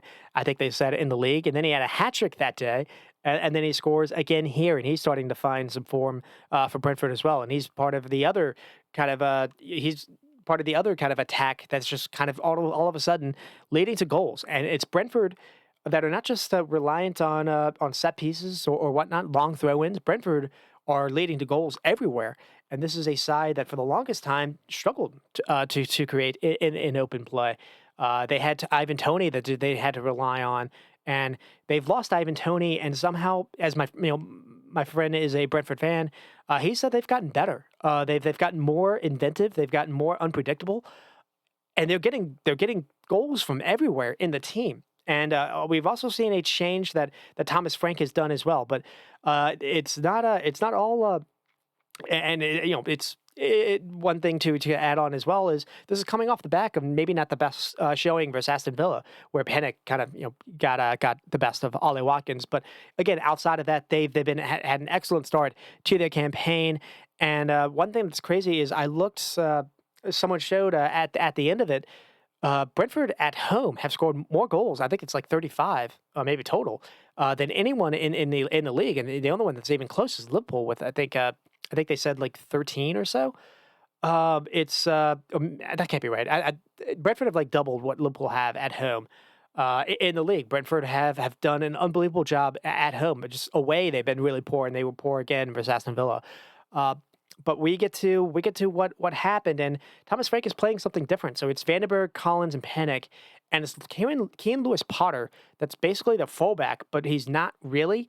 And what he's doing is he's basically he's kind of an extra man a little bit, and they're really enjoying that. He's good with the ball at his feet, and they create chances a little bit that way. And they've been missing this for a long time. They lost Rico Henry a year ago, and it took a while for them to actually find someone that could somewhat do a job at the fullback spot.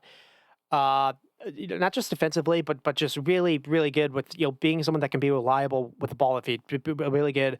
Ball carrier, really good at just kind of making people miss, being an extra number ahead as well. And they're using him as kind of an extra man in a lot of these games, and he's been a revelation for them. Vandenberg is playing either right back, or sometimes they're dropping him and playing him in midfield. I mean, not midfield. They're dropping him in and playing kind of the third center back. And so you're seeing we're seeing a little change in how Brentford are kind of playing out of possession, and then you have. Really, is Norgard and Yarmouk, and then Fabio is kind of like the 10, and then you have Igor with Bremo and Wiza, and with Lewis Potter you can sometimes have 4, and it's hard for teams to really go with them. It's very aggressive versus Newcastle with Bremo, Wiza, and Thiago. With the way that they give Lewis Potter a way to go up. But it's also Igor Thiago getting a head start.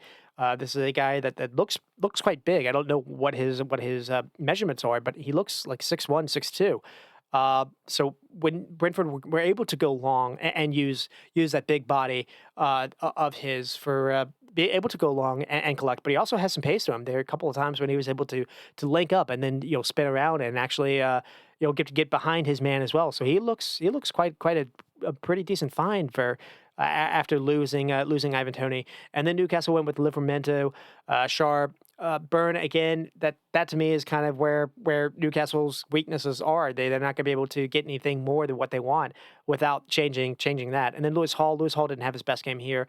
Then Longstaff, Bruno, Joelinton looked leggy. Longstaff looked leggy. And then Murphy, Isak, and Harvey Barnes. So no Anthony Gordon, and no Sandro Tonali. And it wasn't really the best go of it for Newcastle. So we, like I said, the first goal with Bremo, Brentford go long. Thiago again winning the header, so it shows you what he can do with the link up when Brentford do go long. Fabio Carvalho does well to win the ball back. Fabio Carvalho is another player that had just made a debut a head start for them. It had taken a while for him to go. For the most part, it had been Damsgaard that had been given a little bit more of that role, but here is Fabio Cavallo. And then Norgard has a pretty good long diagonal that, again, finds Bremer, and Bremer makes the most of it. Brentford's shape, like I talked about, the way that they're using Lewis Potter further up the wing. So it's giving them kind of three in midfield as well. So it's Kane, Lewis Potter, Yarmolenko, and Norgard, essentially, sometimes. And it's allowing the four to play higher up with Fabio, Weiser, Thiago, and Bremo. And we get a chance from that. So Lewis Potter has a little skill to go around basically three players, Murphy, Longstaff, and Livramento. And this is where to talk about where Newcastle's legs just look shot because this probably shouldn't happen. Leads to a pretty good chance. Burns then clears it. Newcastle are able to counter, though, which actually could have been pretty bad, but Flecken's able to actually recover after allowing Isak to get behind him.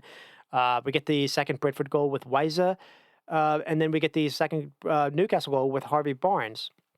And then we get to basically towards the end, Harvey Barnes also had a drive at Vandenberg, cross in, Murphy. Murphy's there, but just kind of the cross is kind of with the header is just overhit. But we get to the halftime, and again, one of the things that just kind of seen what we've talked about a little bit with the way Lewis Potter is changing. It's given them something different to work with. Also, Fabio Cavallo getting his first start. I didn't think he was terrible, but there were a couple of times where you did see some rust. Sometimes, a number of times Fabio Cavallo would get the ball kind of loose, where he would have options ahead of him. He would have Thiago, or he would have Weiser or Bremo, and the pass that he would kind of play would be overhit. So they could have actually tacked on a couple more goals just by that. But Fabio Cavallo's inclusion was positive, but also when he went off, Damsgaard's come on, and Damsgaard's been a pretty good player for them as well. So it'll be interesting to see which player plays versus Chelsea. I feel like Fabio Cavallo is probably on the outside looking in, but that's another player where finally Thomas Frank is finding a way to play a little bit more kind of creative ball players. Where in the past maybe it was more kind of engine guys or more kind of like defensive-minded guys. Brentford have a little bit more to him now, and it helps because you have attackers and you have ball players that can actually create for those attackers, and it's leading to a whole lot of goals. So we get a chance here with Weiser, so forces a Pope save off the post. Yarmolenko, again, clever with the feet, gets around two players. Brentford then play it upfield. Thiago's nice little layoff to Weiser, and then Weiser is able to run past, I think it's Lewis Hall, or run past one of the Newcastle defenders, and he basically gets all the way to Nick Pope, and Nick Pope does just enough to keep this out. And then we see Newcastle bringing on Gordon and Tonali. Brentford Thiago gets gas, so he comes off for Shota. The game comes on, and the conditions kind of seem to worse, and Newcastle just kind of seem leggy. And again, Brentford are winning every 50-50 duel. The ball is just staying in Newcastle's end at this point. Shota has come on, looking quicker than anyone else. He's creating some danger that way. But before Brentford get the cushion goal, there is some danger moments here. Gordon's able to come on, is able to get by his man, has a good cross off that's blocked. Bruno does something similar, and then we have they have a free kick where Trippier comes in. The first free kick is poor, but Isak later is able to get the ball on kind of the byline, floats something near the box, and Tonali is right there, but he just mishits it. That possibly could have gone in. It possibly could have been 3-3, and instead it does in 4-2 with Shota. So Brentford with only 11 shots, but 8 on target, and that's kind of the difference. Newcastle with more shots, 16, but only 3, and so Isak gets that early goal, and then they weren't really able to use him. To find him that much. This was a game where Brentford Newcastle did more of the ball, 400 plus passes and 86% accuracy, 56% possession, but it was kind of teethless. It wasn't really like Newcastle, which is like living in the Brentford kind of penalty area. It was more kind of in the middle third.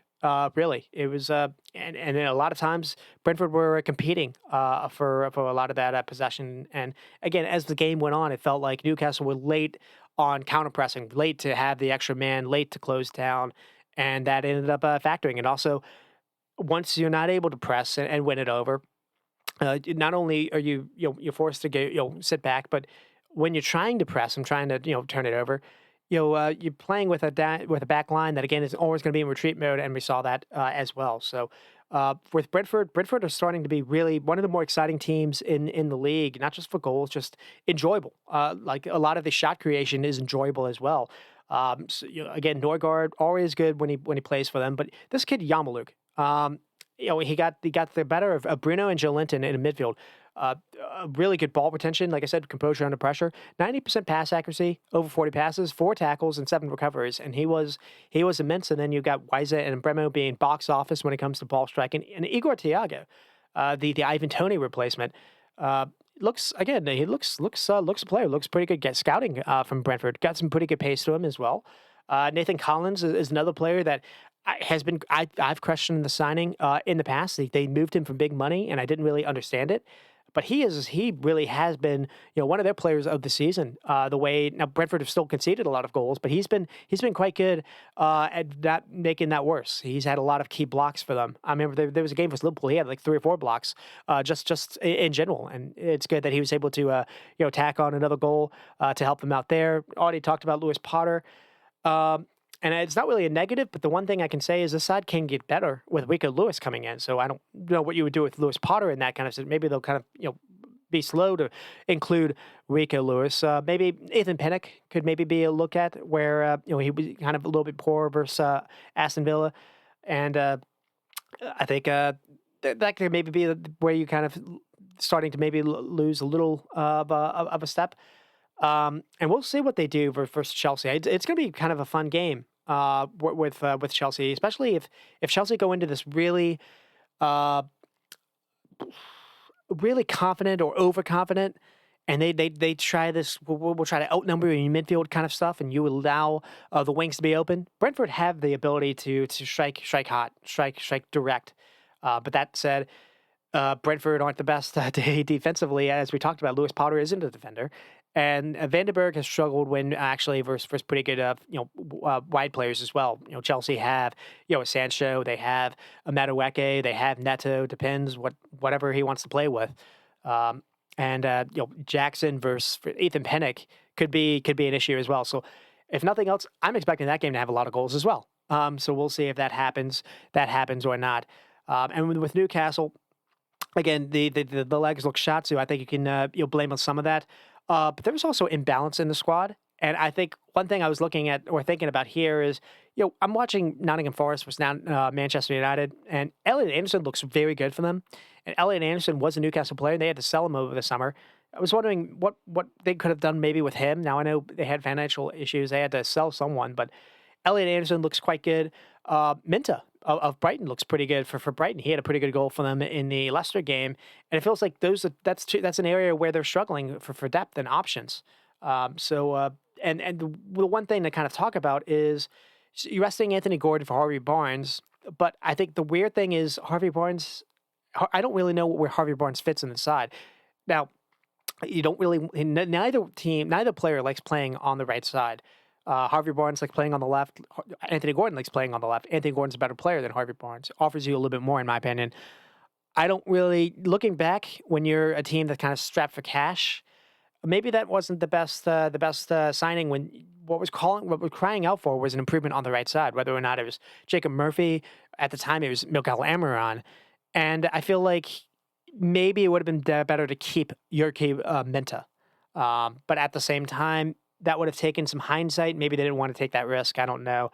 But that seems where it's gotten them some fits. But the thought I had was Liverpool is this team with legs and energy. They look good, but they are anyone can go at Dan Burns. They're a good center back away from I think being a top 4 contender again. But that is a long ways away. And, they've got Isak and Gordon that can be as good as possible. You got Callum Wilson that usually pops up with 10 or 12 goals a game. They only got him back. So we'll see if they were able to, Eddie Howe's able to find a way to play Callum Wilson and maybe Isak together. But I don't know what you can do about that back line being so slow. So that is where we are with Newcastle. I mentioned it with earlier with the Manchester United. We get to Manchester United and Nottingham. Probably not going to be able to spend. Yeah, I'm going to have to speed up a little bit, so I will. So we get to 2-3 with Forest winning, coming to Old Trafford and getting the big win, scoring the opening goal with Milokovic, a very good defender that Nottingham Forest I think got from Serie A. Manchester United again very poor though. They're poor versus Arsenal on the set pieces. Poor here. Lisandro Martinez marking someone that's 6'4". It's ideal as my buddy Man United fan said. And then Rasmus Højlund makes it 1-1. A very good goal, actually. Bruno and Bruno gets the ball, has a first-time touch to find Ugarte, and then Ugarte dribbles up and has a pretty good through ball to find Garnacho. Garnacho makes a pretty good run. And then, he's scoring for goal, and then, the keeper saves that, but it follows Rasmus Højlund. And he's able to clean up. 1-1, I think that's what it was at halftime. Man United weren't good, but this wasn't the disaster that people were expecting, essentially. And then we basically get the disaster. It starts with Onana, but it also starts with Bruno. Bruno has a terrible giveaway. But at the same time, Callum Hudson-Odoi gets the ball, passes it to Gibbs-White. There's still a whole lot of reasons for this not to really go in. There is no one, in front of Gibbs-White, so you can't say that. But Onana, you can say also Onana has, free vision to see how far Gibbs-White is. So he sees the flight of the ball from pretty good distance out. And I don't know, they were playing in wind. Maybe the wind got to it and had a little swerve. But Onana gets his weight distribution all wrong.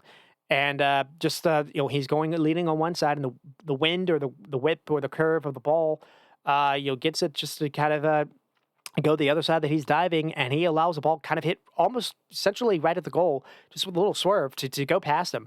It was well hit. You can't say that, but this should not be a goal. So you can see it there, and then they can see it another one with Chris Wood. Dallo here is really, really poor. He's weak in the challenge. It happens multiple times. It happened even before that, where Dallo. But Man United also had multiple times to get rid of this. But this also comes when they have an attack going, like a pretty good attack, and I think it's they're able to win Forest is able to win the ball back, and then it's either Gibbs White, it's Joe Da Silva, and it's Wood. I think it's all of them. They do a really good job to spread up field and to outrun basically Man United where they are, and that's one thing you can always say about a Man United team over the last few years is any team that wants to can outrun them, and it happens here as well. Dallo is weak in the challenge. They weren't able to clear the ball after a pretty poor Gibbs White cross, and then Gibbs White gets a second bite at the apple and has an unbelievable cross that finds Chris Wood kind of a little bit in the box, and he just dunks on Yeni Yoro. There's Lisandro Martinez there. There's De Ligt there. There's Onana kind of there. It's just kind of looped in. It looks like it's just being headed towards the back post, maybe for someone to have a tap in. But I don't think Chris Wood's even going for goal. But it's got weird swerve on it. Maybe the wind takes it in, and it just kind of loops in, and it just goes in. Just kind of the word to use is weird. But it's just really poor defending, again, by Man United. It's also really poor allowing you to get outrun on a counter. And Bruno then Fernandes does make it 3-2. Pretty good hit, pretty good way to counter as well. I think it's Amad Diallo finally able to get the ball on the run. It's a really good find, actually, by Bruno in the beginning as well. And then, Amad Diallo has a little cross into the box that Bruno is able to finish first time hit. And then we see the changes, kind of the weirdness. Again, I keep saying weird. Where where Ruben Amorim takes off Bruno Fernandes, and I think it's Mason Mount that comes on instead. Brings on Rashford, brings on Harry Maguire, made a bunch of changes, and it didn't feel like Man United got better after the changes. There was a moment late where Rashford had a pretty good volley that I think it's Milankovic as well is able to block that maybe could have gone in, but for the most part, Man United were not that great. Nottingham Forest. Or a team that allows you to have a lot of the ball, and they're coming off a game where they were not that best. They're not the best versus Arsenal, not the best versus Man City, and not the best versus Newcastle. So they were kind of dipping a little bit in form, and then they finally they looked a little bit better here. And we saw a little bit of a different lineup. We didn't see Anthony Lenga and Hudson-Odoi. We saw Joe Da Silva played alongside Gibbs White. And again, it's one of those where they were just kind of outworked. Man United were outworked by a side that didn't really care about having the ball. That's the funny thing about it. But once they were able to, doesn't really matter if you're playing with 30% of the ball, whatever the number was. They said it's the worst in the league. They are very good at getting forward when they want to, and they also have, Chris Wood doesn't get praised for a lot of the stuff that he does without the ball. He's not just a tap-in merchant. He works his socks off as well, and he deserved the goal that he scored. I think they said he's the leading goal scorer for Nottingham Forest as well. So that's kind of where we are. And then with Man United, so one thing I haven't talked about I haven't talked about them since Amorim really got started with them. So got a good result with Everton. Scoreline, though, was misleading. There was Everton gifted them a number of goals. A lot of them came from the counter. Amad Diallo leading to a lot of that. Xerxes with 2 goals that day, and I think Rashford as well. And then we see in this game, neither get a start. So Rasmus and then Diallo, Bruno, and then Garnacho, and then Dallo. So I'll just say Ahmad now instead of Diallo. So Ahmad, Bruno, Garnacho, and then Dallo. And then Meno and Ugarte. And that is where you kind of look at this. That's where they have issues. You need to have your protection in front of Delict. So you need to have Ugarte or Casemiro, I guess, but probably Ugarte probably preferred. And Ugarte versus I just saw what the Brighton player just did versus Carlos Baleba just did versus Man United. Ugarte should be able to run roughshod through Bernardo Silva and Ilkay Gundogan this coming week if he is played. But anyways, Meno isn't the best player to pair with Ugarte because Meno, the more you kind of watch him, he's not nearly as athletic as you would probably like to. He's a good ball carrier, but they don't have the passer that you would probably want, and you're not able to get Bruno the ball nearly as much. You're not able to feed Garnacho in, and it's very reliant on the wingbacks, like I said. And in this game, Man United were kind of pinned back, and when Diallo was getting the ball, more often than not, it was almost a back 5, and he was really far away from goal. Diallo as well, and just I didn't like this. I didn't like the shape that we were watching.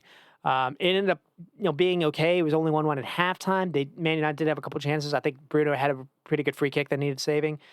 I just thought it was very, very, very stagnant. And what I saw earlier today in the Champions League game or in the Europa game was a little bit different. Amad Diallo was played a little bit higher up, so that helps out a little bit more. Bruno was actually tried deeper, and what we saw in the Europa game was we saw Mason Mount come on at halftime, and Mount, weirdly enough, actually worked. He's going to be given some license a little bit if he's going to given a kind of a double 10 kind of role, I guess you could say. I saw Mason Mount having legs again. He didn't look. Maybe it's taken a while for him to trust his legs. He's taken forever to get back fitness or to get back not being injured. But I saw Mason Mount with a motor again, and maybe we actually see that on the weekend with Bruno playing deeper. Maybe that's the idea. You play Bruno in Ugarte. You play Bruno deeper. Bruno is the one that can actually find those passes. It's not going to get the best of Bruno, but maybe you find a way to get Bruno the ball when you get the ball higher upfield. Maybe that can be a way to do it. And you have someone like a Mason Mount a little bit further ahead. We'll see if we see that. Like I said, Man United are going to be weirdly a team that has more intrigue coming into this than Man City by how they line up with. The other thing too is we see this kid Lenny Yoro come in, this 18-year-old that impressed versus Arsenal. He's 18 and he's going to have some mistakes, and it's not. A lot of teams are going to get or going to be beaten in the air by Chris Wood, so you can't really necessarily go at him that much. And I think the game that I saw today was Mazraoui that was played at the center back instead. Mazraoui was maybe man of the match, so that's probably going to be the back line. Will probably be what we saw today. It'll be interesting to see if Rashford starts or Garnacho, and it'll be interesting to see if Amad Diallo plays, in one of those, forward spots, or if he plays on the wing back side. Maybe you play him at wing back. Maybe you play Mason Mount. We'll have to see. I think one thing I'll say is I was thinking probably Xerxes would make more sense to start. I watched Xerxes today. They didn't do anything with him. Rasmus actually offers him some runs, and maybe it takes a while for actually him to get going. And he does score a good goal here, but it's a tap in. But the tap in happens because he's also in the area. But he at least offers you, runs into channels, runs anywhere. He does offer you some work rate, and the work rate, by doing that ahead, will create that opportunity for whoever the other two players behind him will be. Other than that, we do need to see a lot of this will either work or not, depending on what they get from the wingbacks. Because when you play with a back 3, it needs to not be a back 5. It needs to be where you get those wingbacks into the box where you can create a front 5 essentially, and you can be creative with it. They weren't able to do it here versus Nottingham Forest. Nottingham Forest are a good defensive team, but that said, Man City destroyed them just a week ago. So that is kind of where we are with that game. Before I start with Oleana, Milankovic, Mura, Nico Williams, and then Anderson and Ryan Yates. Elliot Anderson is quite a good player. And it's interesting to see Elliot Anderson play deeper with Morgan Gibbs-White played as the 10. Anderson has played as a 10 in some of these games. And that's kind of the thing I was talking about with Yamaluk. It's good to see young players that can also play a little bit deeper to help out. So you got the ball winner with Yates, and you got someone that's a little bit more, ball secure with the ball at their feet. Someone that feels a little bit, better with being under pressure. Someone that can get the ball turn and do something with it, even from deeper position. It's good to see Elliot Anderson can do that. Curtis Jones is kind of starting to do that for Liverpool. And then you have Joe Da Silva, Morgan Gibbs-White, Callum Hudson-Odoi, and Chris Wood. And so that is kind of where we are with that game. 49% possession, 51. It's Nottingham Forest don't really play with possession, and they still kind of evened it out. And that's because Man United were playing really, really deep. It was a weird game. 11 shots and only 6 on target. Nottingham Forest with more attempts, 18 and 4. So the setup, and I spent a lot of time on the setup. Can't account for the Onana's errors. But again, and you can't account for Lisandro Martinez, and you're getting beat in the air. So that's not really on Amorin, but I think this new manager is coming, and he's playing a style that doesn't always necessarily fit the players, and he's not really adjusting it. He's not really tailoring it to suit the players that he has. He's just kind of forcing all of the players to play in his system, and when he subs people out, they're still kind of playing in the same kind of role, and sometimes it's leading to clashes. So the back five or the back 3/5, if it's going to be a 3, that the wingbacks have to be a little bit more than what we're getting. We're seeing that with Diallo, Amad Diallo. We're not seeing that on the left side. Rasmus, for the most part, when he scores and he's hardly involved, I was thinking you need maybe Xerxes to link up, because we saw that for Severton. You need a runner instead. He might be hardly involved, but at least maybe his runs can create something instead. Rashford had goals in the first couple of games, and then he was given a debut. He started today in the Plaza game, and he looks like he's completely lost. Playing when he's not able to play out wide and play on the wing. He's actually asked to play a little bit more narrow. He doesn't look comfortable doing that. So maybe Garnacho actually should be the starter for them going forward. That's weird for Rashford. Maybe you play Rashford actually as a striker. And then subbing Bruno Fernandes off after they did that. It didn't seem to really work out. And then Harry Maguire got minutes, and I don't really know if that is the best thing to do in 2024. So that is where Man United are.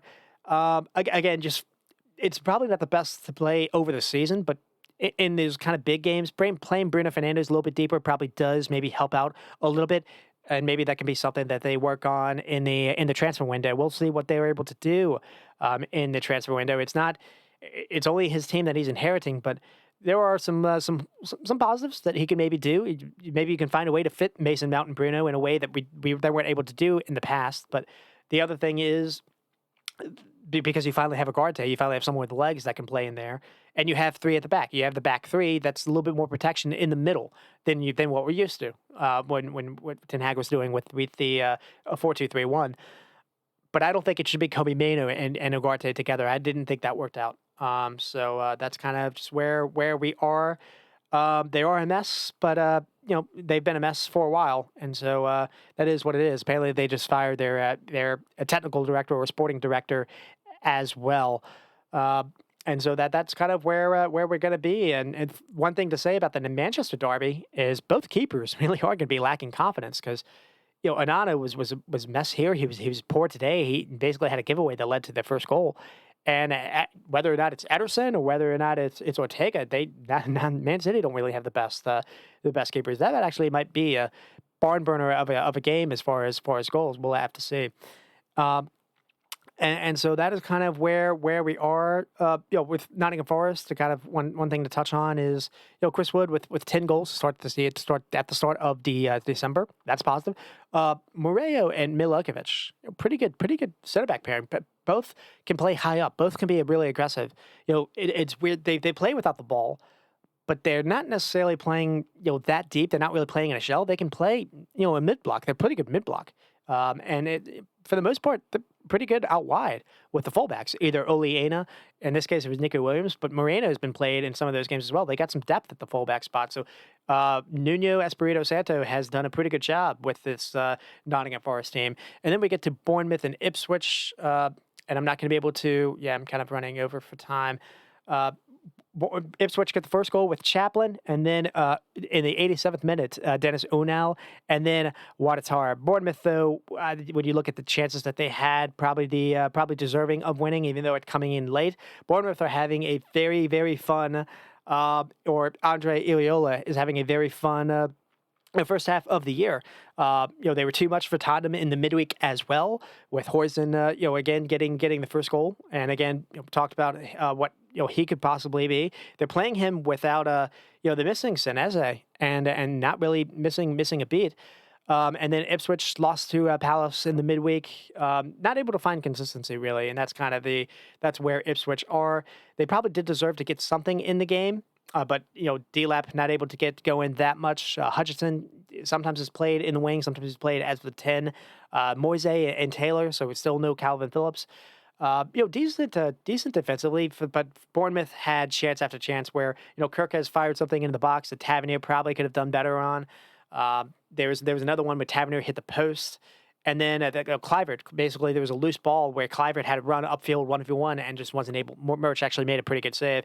And it was just kind of just Bournemouth getting just kind of having the dominant factor, I guess, in the second half. 22 shots versus 18.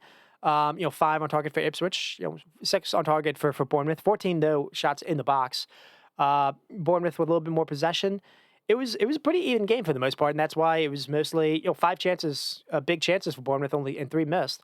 There's a reason why Ipswich had the 1 goal lead going into the 85th or whatever minute it was. Bournemouth are a very high flying, very high risk taking kind of side.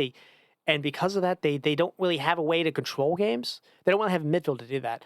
But what they do have is they have lots of ways to get runners ahead of them, and the way because they don't really have midfielders that can just kind of keep the ball and just kind of slowly move it upfield. They have ways to, but they have lots of runners and they have willing runners. So they get the first goal with Kirkes. First floats a great ball upfield for Watatara, who has just come on to chase. Muric flies out and doesn't really get it, and then the ball basically plays to Unel to get in, and then Watatara here is well worked, and it's midfield here from getting to it's well worked from the midfield to play it from Semenyo to Philip Billing, who runs to offer an overlap, and then the ball is played hard across the low into the box. Ipswich can't clear it, and then Watatara is able to poach it, and that's one of those things where a more kind of experienced side probably is able to do a little bit better defensively.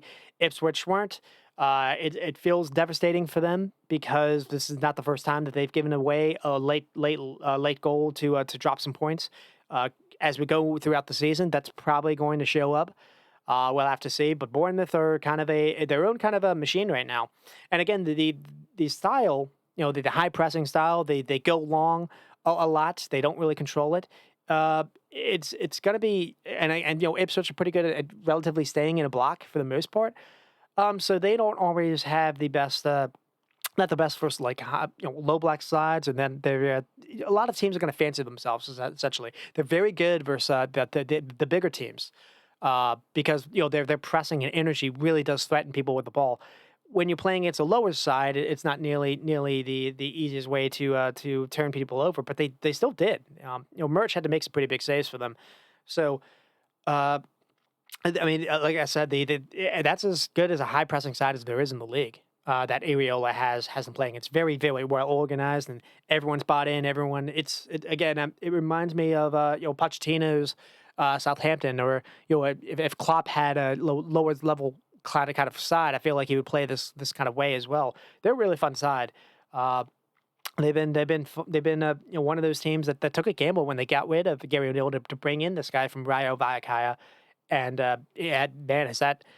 was thinking it was the wrong thing to do, and I've been wrong about that. I think they're probably going to be lucky to keep him. There's going to be someone, whether or not it's in England or someone in Germany or Spain, that's going to see see this as someone that they need to poach. So we'll see if they are able to keep him or not. But if as long as they have him, they should enjoy it. Like the Bournemouth fans should really enjoy what they're seeing because it's unbelievable stuff. And then with Ipswich, yeah, again, just close, but no cigar. Defensively, I don't think they have enough to stay up. Lots of errors. Muric can make some good saves, but he also has an error. It seems every other game. We'll see. I mean, sometimes Jacob Graves just makes mistakes. I think I saw that they lead the league when it comes to drop points, or at least from drop points from winning positions, essentially. So it's not good for them. Then we get to Leicester and Brighton. This ends 2-2, but it was 2-0 until the 80th minute. So we got another late drama game with Lamptey and getting the first goal. Brighton were all over Leicester in the first half. In the really the entire game until the end. So they've already threatened the goal. I think Yao Pedro had missed a sitter almost. But here, Lamptey, is able to get the ball from one. I think it's one fullback to the other, basically, and Lamptey basically just passes it into the net from outside the box. Really good hit, and then Mensah makes it 2-0 after Leicester at least have done something to somewhat make it kind of respectable. They've made some changes, or Ruben Van Nistelrooy has made some changes, and it's becoming more of kind of a cagey game, I guess you can say. And then Brighton are able to go long, and then just all it takes is just Menta to just kind of go 1v1 versus Brighton's over versus Leicester's defenders, and whether or not I think it's Christensen, I believe, and it's maybe it's not Ralph Faes, it's Christensen. I think Vestergaard just can't get anywhere near him, and just Menta's able to almost pass it into the net. And then it gets to the 88th minute mark. And out of nowhere, so Patson Daka has since come on.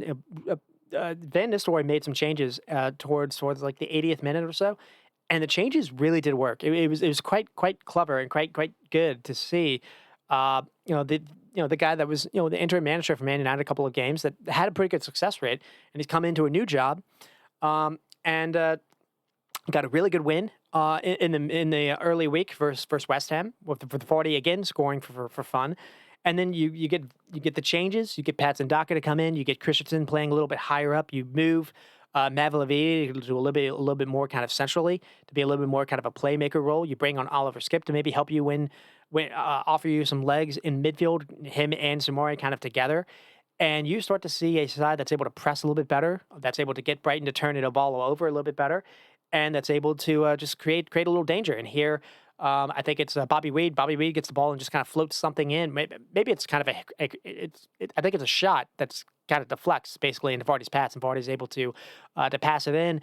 And then just 2 minutes later, Bobby Reed, who supplied it to Vardy, whether or not intentionally or not, is able to, Leicester's able to force the turnover. Vardy gets played the ball into the box, and then does the unselfish thing to square it back to Bobby Reed for the tap in. Mavalavi, and I think it's Bobby Reed, do a very good job to pressure Igor Thiago into a mistake. Igor Thiago tries to play out of pressure, tries to dribble up, tries to carry it a little bit too much, and it basically runs into a disaster. And that was it. 2-2. That's what you would want for a new manager to come in. I don't know if they have enough, but I don't think they do this with Steve Cooper. Being in charge for them. The changes were positive when they're losing, and it's one thing. Hey, when you're losing, it's not. You can have people that can be cynics and say that it's not brave because you got to throw the kitchen sink when you're losing. But sometimes managers don't want to do that. So it was it took some risk to play the fullbacks a little bit higher up. We saw Christensen basically playing as the wing, essentially. So if Brighton had been able to win the ball, maybe the ball over the top could have been on. But they weren't. So you pushed him up. You brought Wout Faes in to play a little bit higher line. You're pressing a little bit higher up, and Brighton on the other side, they kind of their manager brought on Igor Thiago in the 88th minute or so, basically coming on to just be another defender, to just essentially shore up the game. And unfortunately for him, he's coming on a little bit cold. I think that kind of factored in a little bit. I don't want to make too many mistakes or too many excuses, but I do think that does play in a little bit. and he has a horrid touch that leads to basically the second goal. And so Brighton or another team that's also they it's not the only time that they've been helter skelter towards the end of the games. It nearly happened with Bournemouth, where Bournemouth nearly came back to get them in a to get the basically that to a 2-2 draw kind of late. I think Bournemouth even hit the post like in the last kick of the game. In that game, I think Brighton had a red card that maybe played a role into that. But there was another game where Brighton conceded late. There've been a number of games where this has happened, and it happened again. So Brighton need to figure out a little bit of a better way to play with a lead, because that's been something that's been kind of hurting them too. And with Leicester City, the Van Nistelrooy era isn't terrible. With Vardy being 38 or Vardy being 28, he looks the same. His legs still work. He's still got the eye for goal, and he cooked versus West Ham as well. And you're also seeing El Kunis, get more playing time. Didn't do much here, but he did very well versus West Ham, and we're seeing Patson Daka get back. So he's one of the things that he did in this game, Van Nistelrooy did in this game, is he brought on Patson Daka and Van Nistelrooy. So he brought on, it's not just where he's not going to be. No, you brought on Patson Daka and Vardy, and it's not just you're not just in a situation where Vardy's isolated. Essentially, you've got someone you got to deal with both essentially, and that factored out as well. So that's where we are. We get to the stats. Leicester only had 3 shots and 3 on target, or 10 shots and 3 on target. So the 2 of them were goals, and then Brighton was 16 shots and 7. Brighton are going to rue the chances that they missed, because they did rue some chances. But a lot of it was the changes that Van Nistelrooy did. Basically moving to a 4-4-2 almost, having maybe the fullback being a little bit higher up, almost having a front 5 at times. And instructing them to press higher, and the pressing higher was able to create the mismatches. And again, I don't think Cooper would have done that. And yeah, they struggled a little bit, not having Facundo Brunete, who's been an important player for them, but he's a Brighton player on loan, so that's why he wasn't able to play against here. But we get to Brighton. Brighton did have a bad midweek. They were close to actually being third in the table at one point. But they lost to Fulham, and then you gave up the 2-goal lead here. I don't think it's not necessarily his fault, but Lewis Dunk all of a sudden back into the 11. All of a sudden they're conceding goals again. Igor Thiago doesn't start here instead of Van Hecke and Lewis Dunk. Yeah, maybe it factors in or not. It's just Lewis Dunk doesn't have the ability to he doesn't have the recovery pace to really close down or play in a high line. The high line wasn't really factoring in because Vardy wasn't doing anything for the most of the game. So I don't know how much that factored in, but that's something that I have noticed a little bit. Maybe it's harsh or not. But there was a lot to be positive about. I mean, Estupiñán and Lamptey were both very good. Menta was very good. The directness and 1v1 ability in the box. Carlos Baliba was Matt O'Reilly didn't have his best run of games since the Man City results. So there are some things to kind of be a little nervy about, but that's kind of just where we are there. And then with Aston Villa and Southampton, 1-0, the Cam Archer revenge game, it is not. Southampton did have a decent chance, first 5 minutes into the game, but that was kind of the only thing that they created the entire game. And it ends 1-0 with the John Duran, goal where it's another kind of just mistake from Southampton's perspective.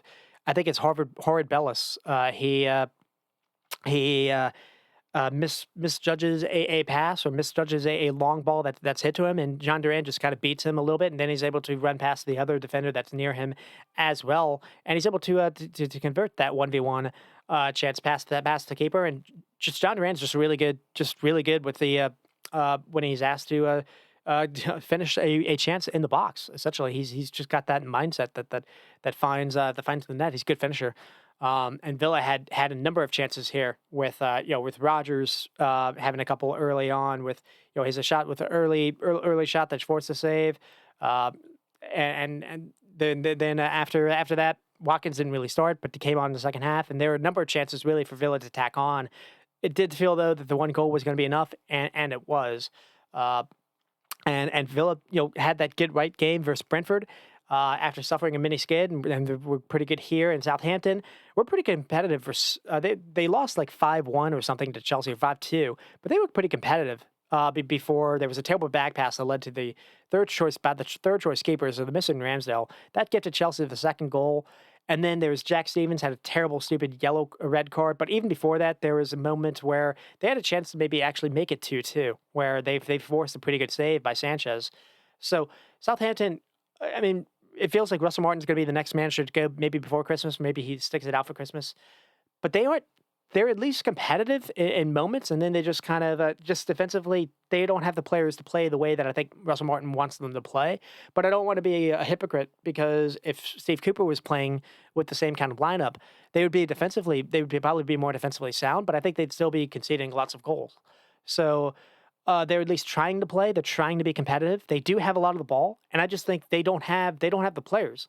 I mean, 53% of the ball in a game that was very windy, that the conditions were terrible. It's at Aston Villa, and Southampton had majority of the ball. Villa usually pretty good at turning people over, but they only had 4 shots and none on target. 0.33 xG. That's just not good enough. And Villa had 18 shots and 5 on target. And again, they lost 1-0, but it could have been Ollie Watkins and Ross Barkley and whoever made a lot of messes in the second half, where there were a lot of chances to have some breakaways, and it's just they're lucky that it wasn't worse. So that's kind of where we are there. With Aston Villa, I think John Duran needs to start for them. Now, maybe it'll just happen because I think Ollie Watkins had to be subbed off this past Champions League game. The other thing too is we've seen McGinn come back into the squad, and McGinn's being played as the number 10. It's not Morgan Rogers. Morgan Rogers is being pushed over to the left side, but I don't think that's hurting them. You don't have Jacob Ramsey, but Morgan Rogers still offers you legs on the left. I feel like you could maybe play Ollie Watkins there too if you want, but gives more. John McGinn is very good as far as just kind of an out of possession kind of player. Not to say Morgan Rogers isn't, but John McGinn is also a little bit better with the I'm not gonna say he's better with the turning, but it just feels like he suits them a little bit better, at least there. The other thing that we've started to see is Barbecue Kamara is back, so we don't see Onana in the team, but we're not seeing Tielemans and we're not seeing Barkley play together, because I think they tried that with Chelsea, it didn't work. So Barbecue Kamara's come in, and he's a pretty good player for them too. That's taken a while to recover from injury. So we see Barbecue Kamara and Tielemans. So there are a lot of ways for Emery to kind of play around here. But that said, as well, I think they lost Leon Bailey to another knock, and the flip side of that is they don't really have options for wings. Jaden Philligan is a youngster that's come in, and he looks more kind of a project. He's not really ready for prime time. He was very poor versus Chelsea, from what I remember. And he got some minutes here. He needs to maybe be someone that can improve. But one thing I want to end with before I don't think I'm going to get to the other game is a lot of people have been going at Emery, saying basically hold off on praising him, that he really is overrated. And I have the view that I look at the squad, I think it's bare bones. You look at the skill positions, like I said, when you're reliant on Philogene, this kid that he just looks like he needs to eat a lot. He needs to hit the rate room for a year, because his body doesn't look right yet. He has some quick feet. He has some skill to him, but at the same time, he looks like the wind could blow him over, and he looks like he's getting kind of bullied when he plays. When you don't have Leon Bailey, you're kind of missing a little bit there. I think they're a little bit bare bones at the skill position. When Matty Cash is out, you're playing Konza at right back instead of, you don't have really someone Emery trusts at right back. So there are some ways for this squad to improve, and the fact that Emery is just doing this all with the squad that he's mostly inherited. Now, they have brought in some players, but he's mostly inherited this. I think it's an unbelievable job, and they're doing well in the Champions League as well. This is worth praising, absolutely. And who cares if they're not. I think they had like a 3 or 4 game kind of slide, like Pep City has had, but they were able to stop it. Pep hasn't. They also don't have the issues that City have, so you can't really say that.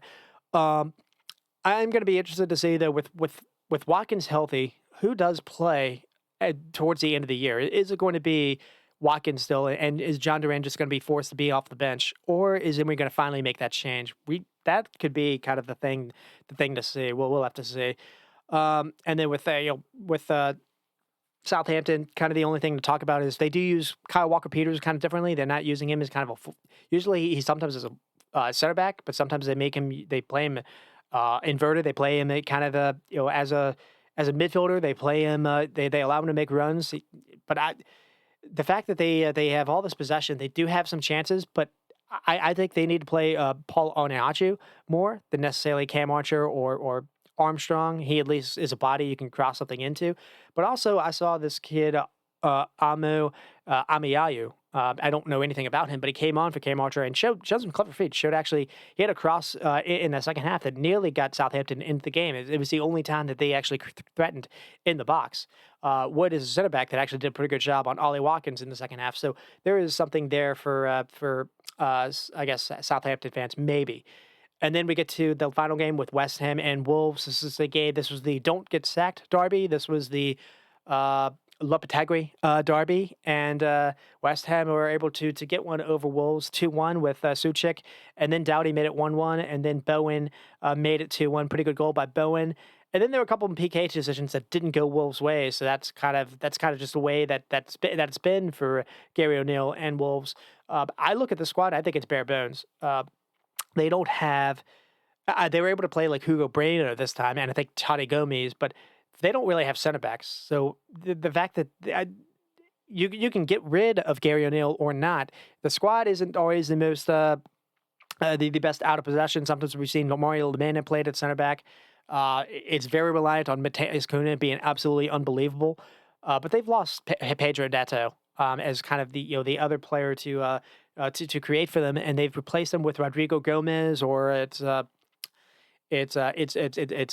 Guedes. It's not like for like. You're asking a lot of players to step up in ways they haven't shown that they can do. We haven't seen Wang Chang anymore. Maybe he could help out at least in that respect. We have seen Larson, the tall Norwegian striker, being able to do well for them, but for the most part he's isolated. He's sometimes just by himself.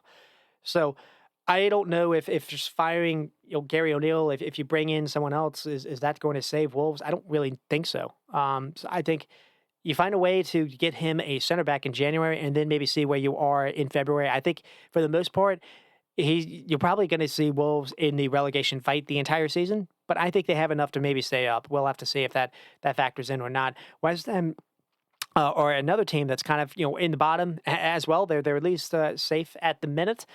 This was a big game for Lopetegui to not lose, but at the same time, this was the actual game was a little bit in the back seat because of what happened with Mikel Antonio. They missed him to a pretty bad car crash. But apparently he's doing okay, so that's good to see. We also got Mo Kudus back as well. But this is another team that just kind of feels it's just there. It's got some players that can maybe show up. Bowen can always get you a goal or two. In this game, they didn't have. I think they actually played Bowen at striker. They didn't really have. They played Somerville and Kudus. It's a midfield that's not with Paqueta. They had Carlos Soler and Souček, and it's a team that's there really, but it's also a team that just needed. They didn't care about the results. They just needed something because they've been getting destroyed. They had a good result versus Newcastle, but they followed up and get molloped versus Arsenal, and then they lost to Leicester in the midweek. And you lose the one striker that you had in Antonio, and you don't feel like you don't like Nicholas Fulkrug anymore. So West Ham just kind of needed to get just something positive to go their way, and they did. So that's where we are, and I will try to wrap it up because I think I have gone a little bit long. I have, and so thank you for joining in, and then until then, you stay squatting.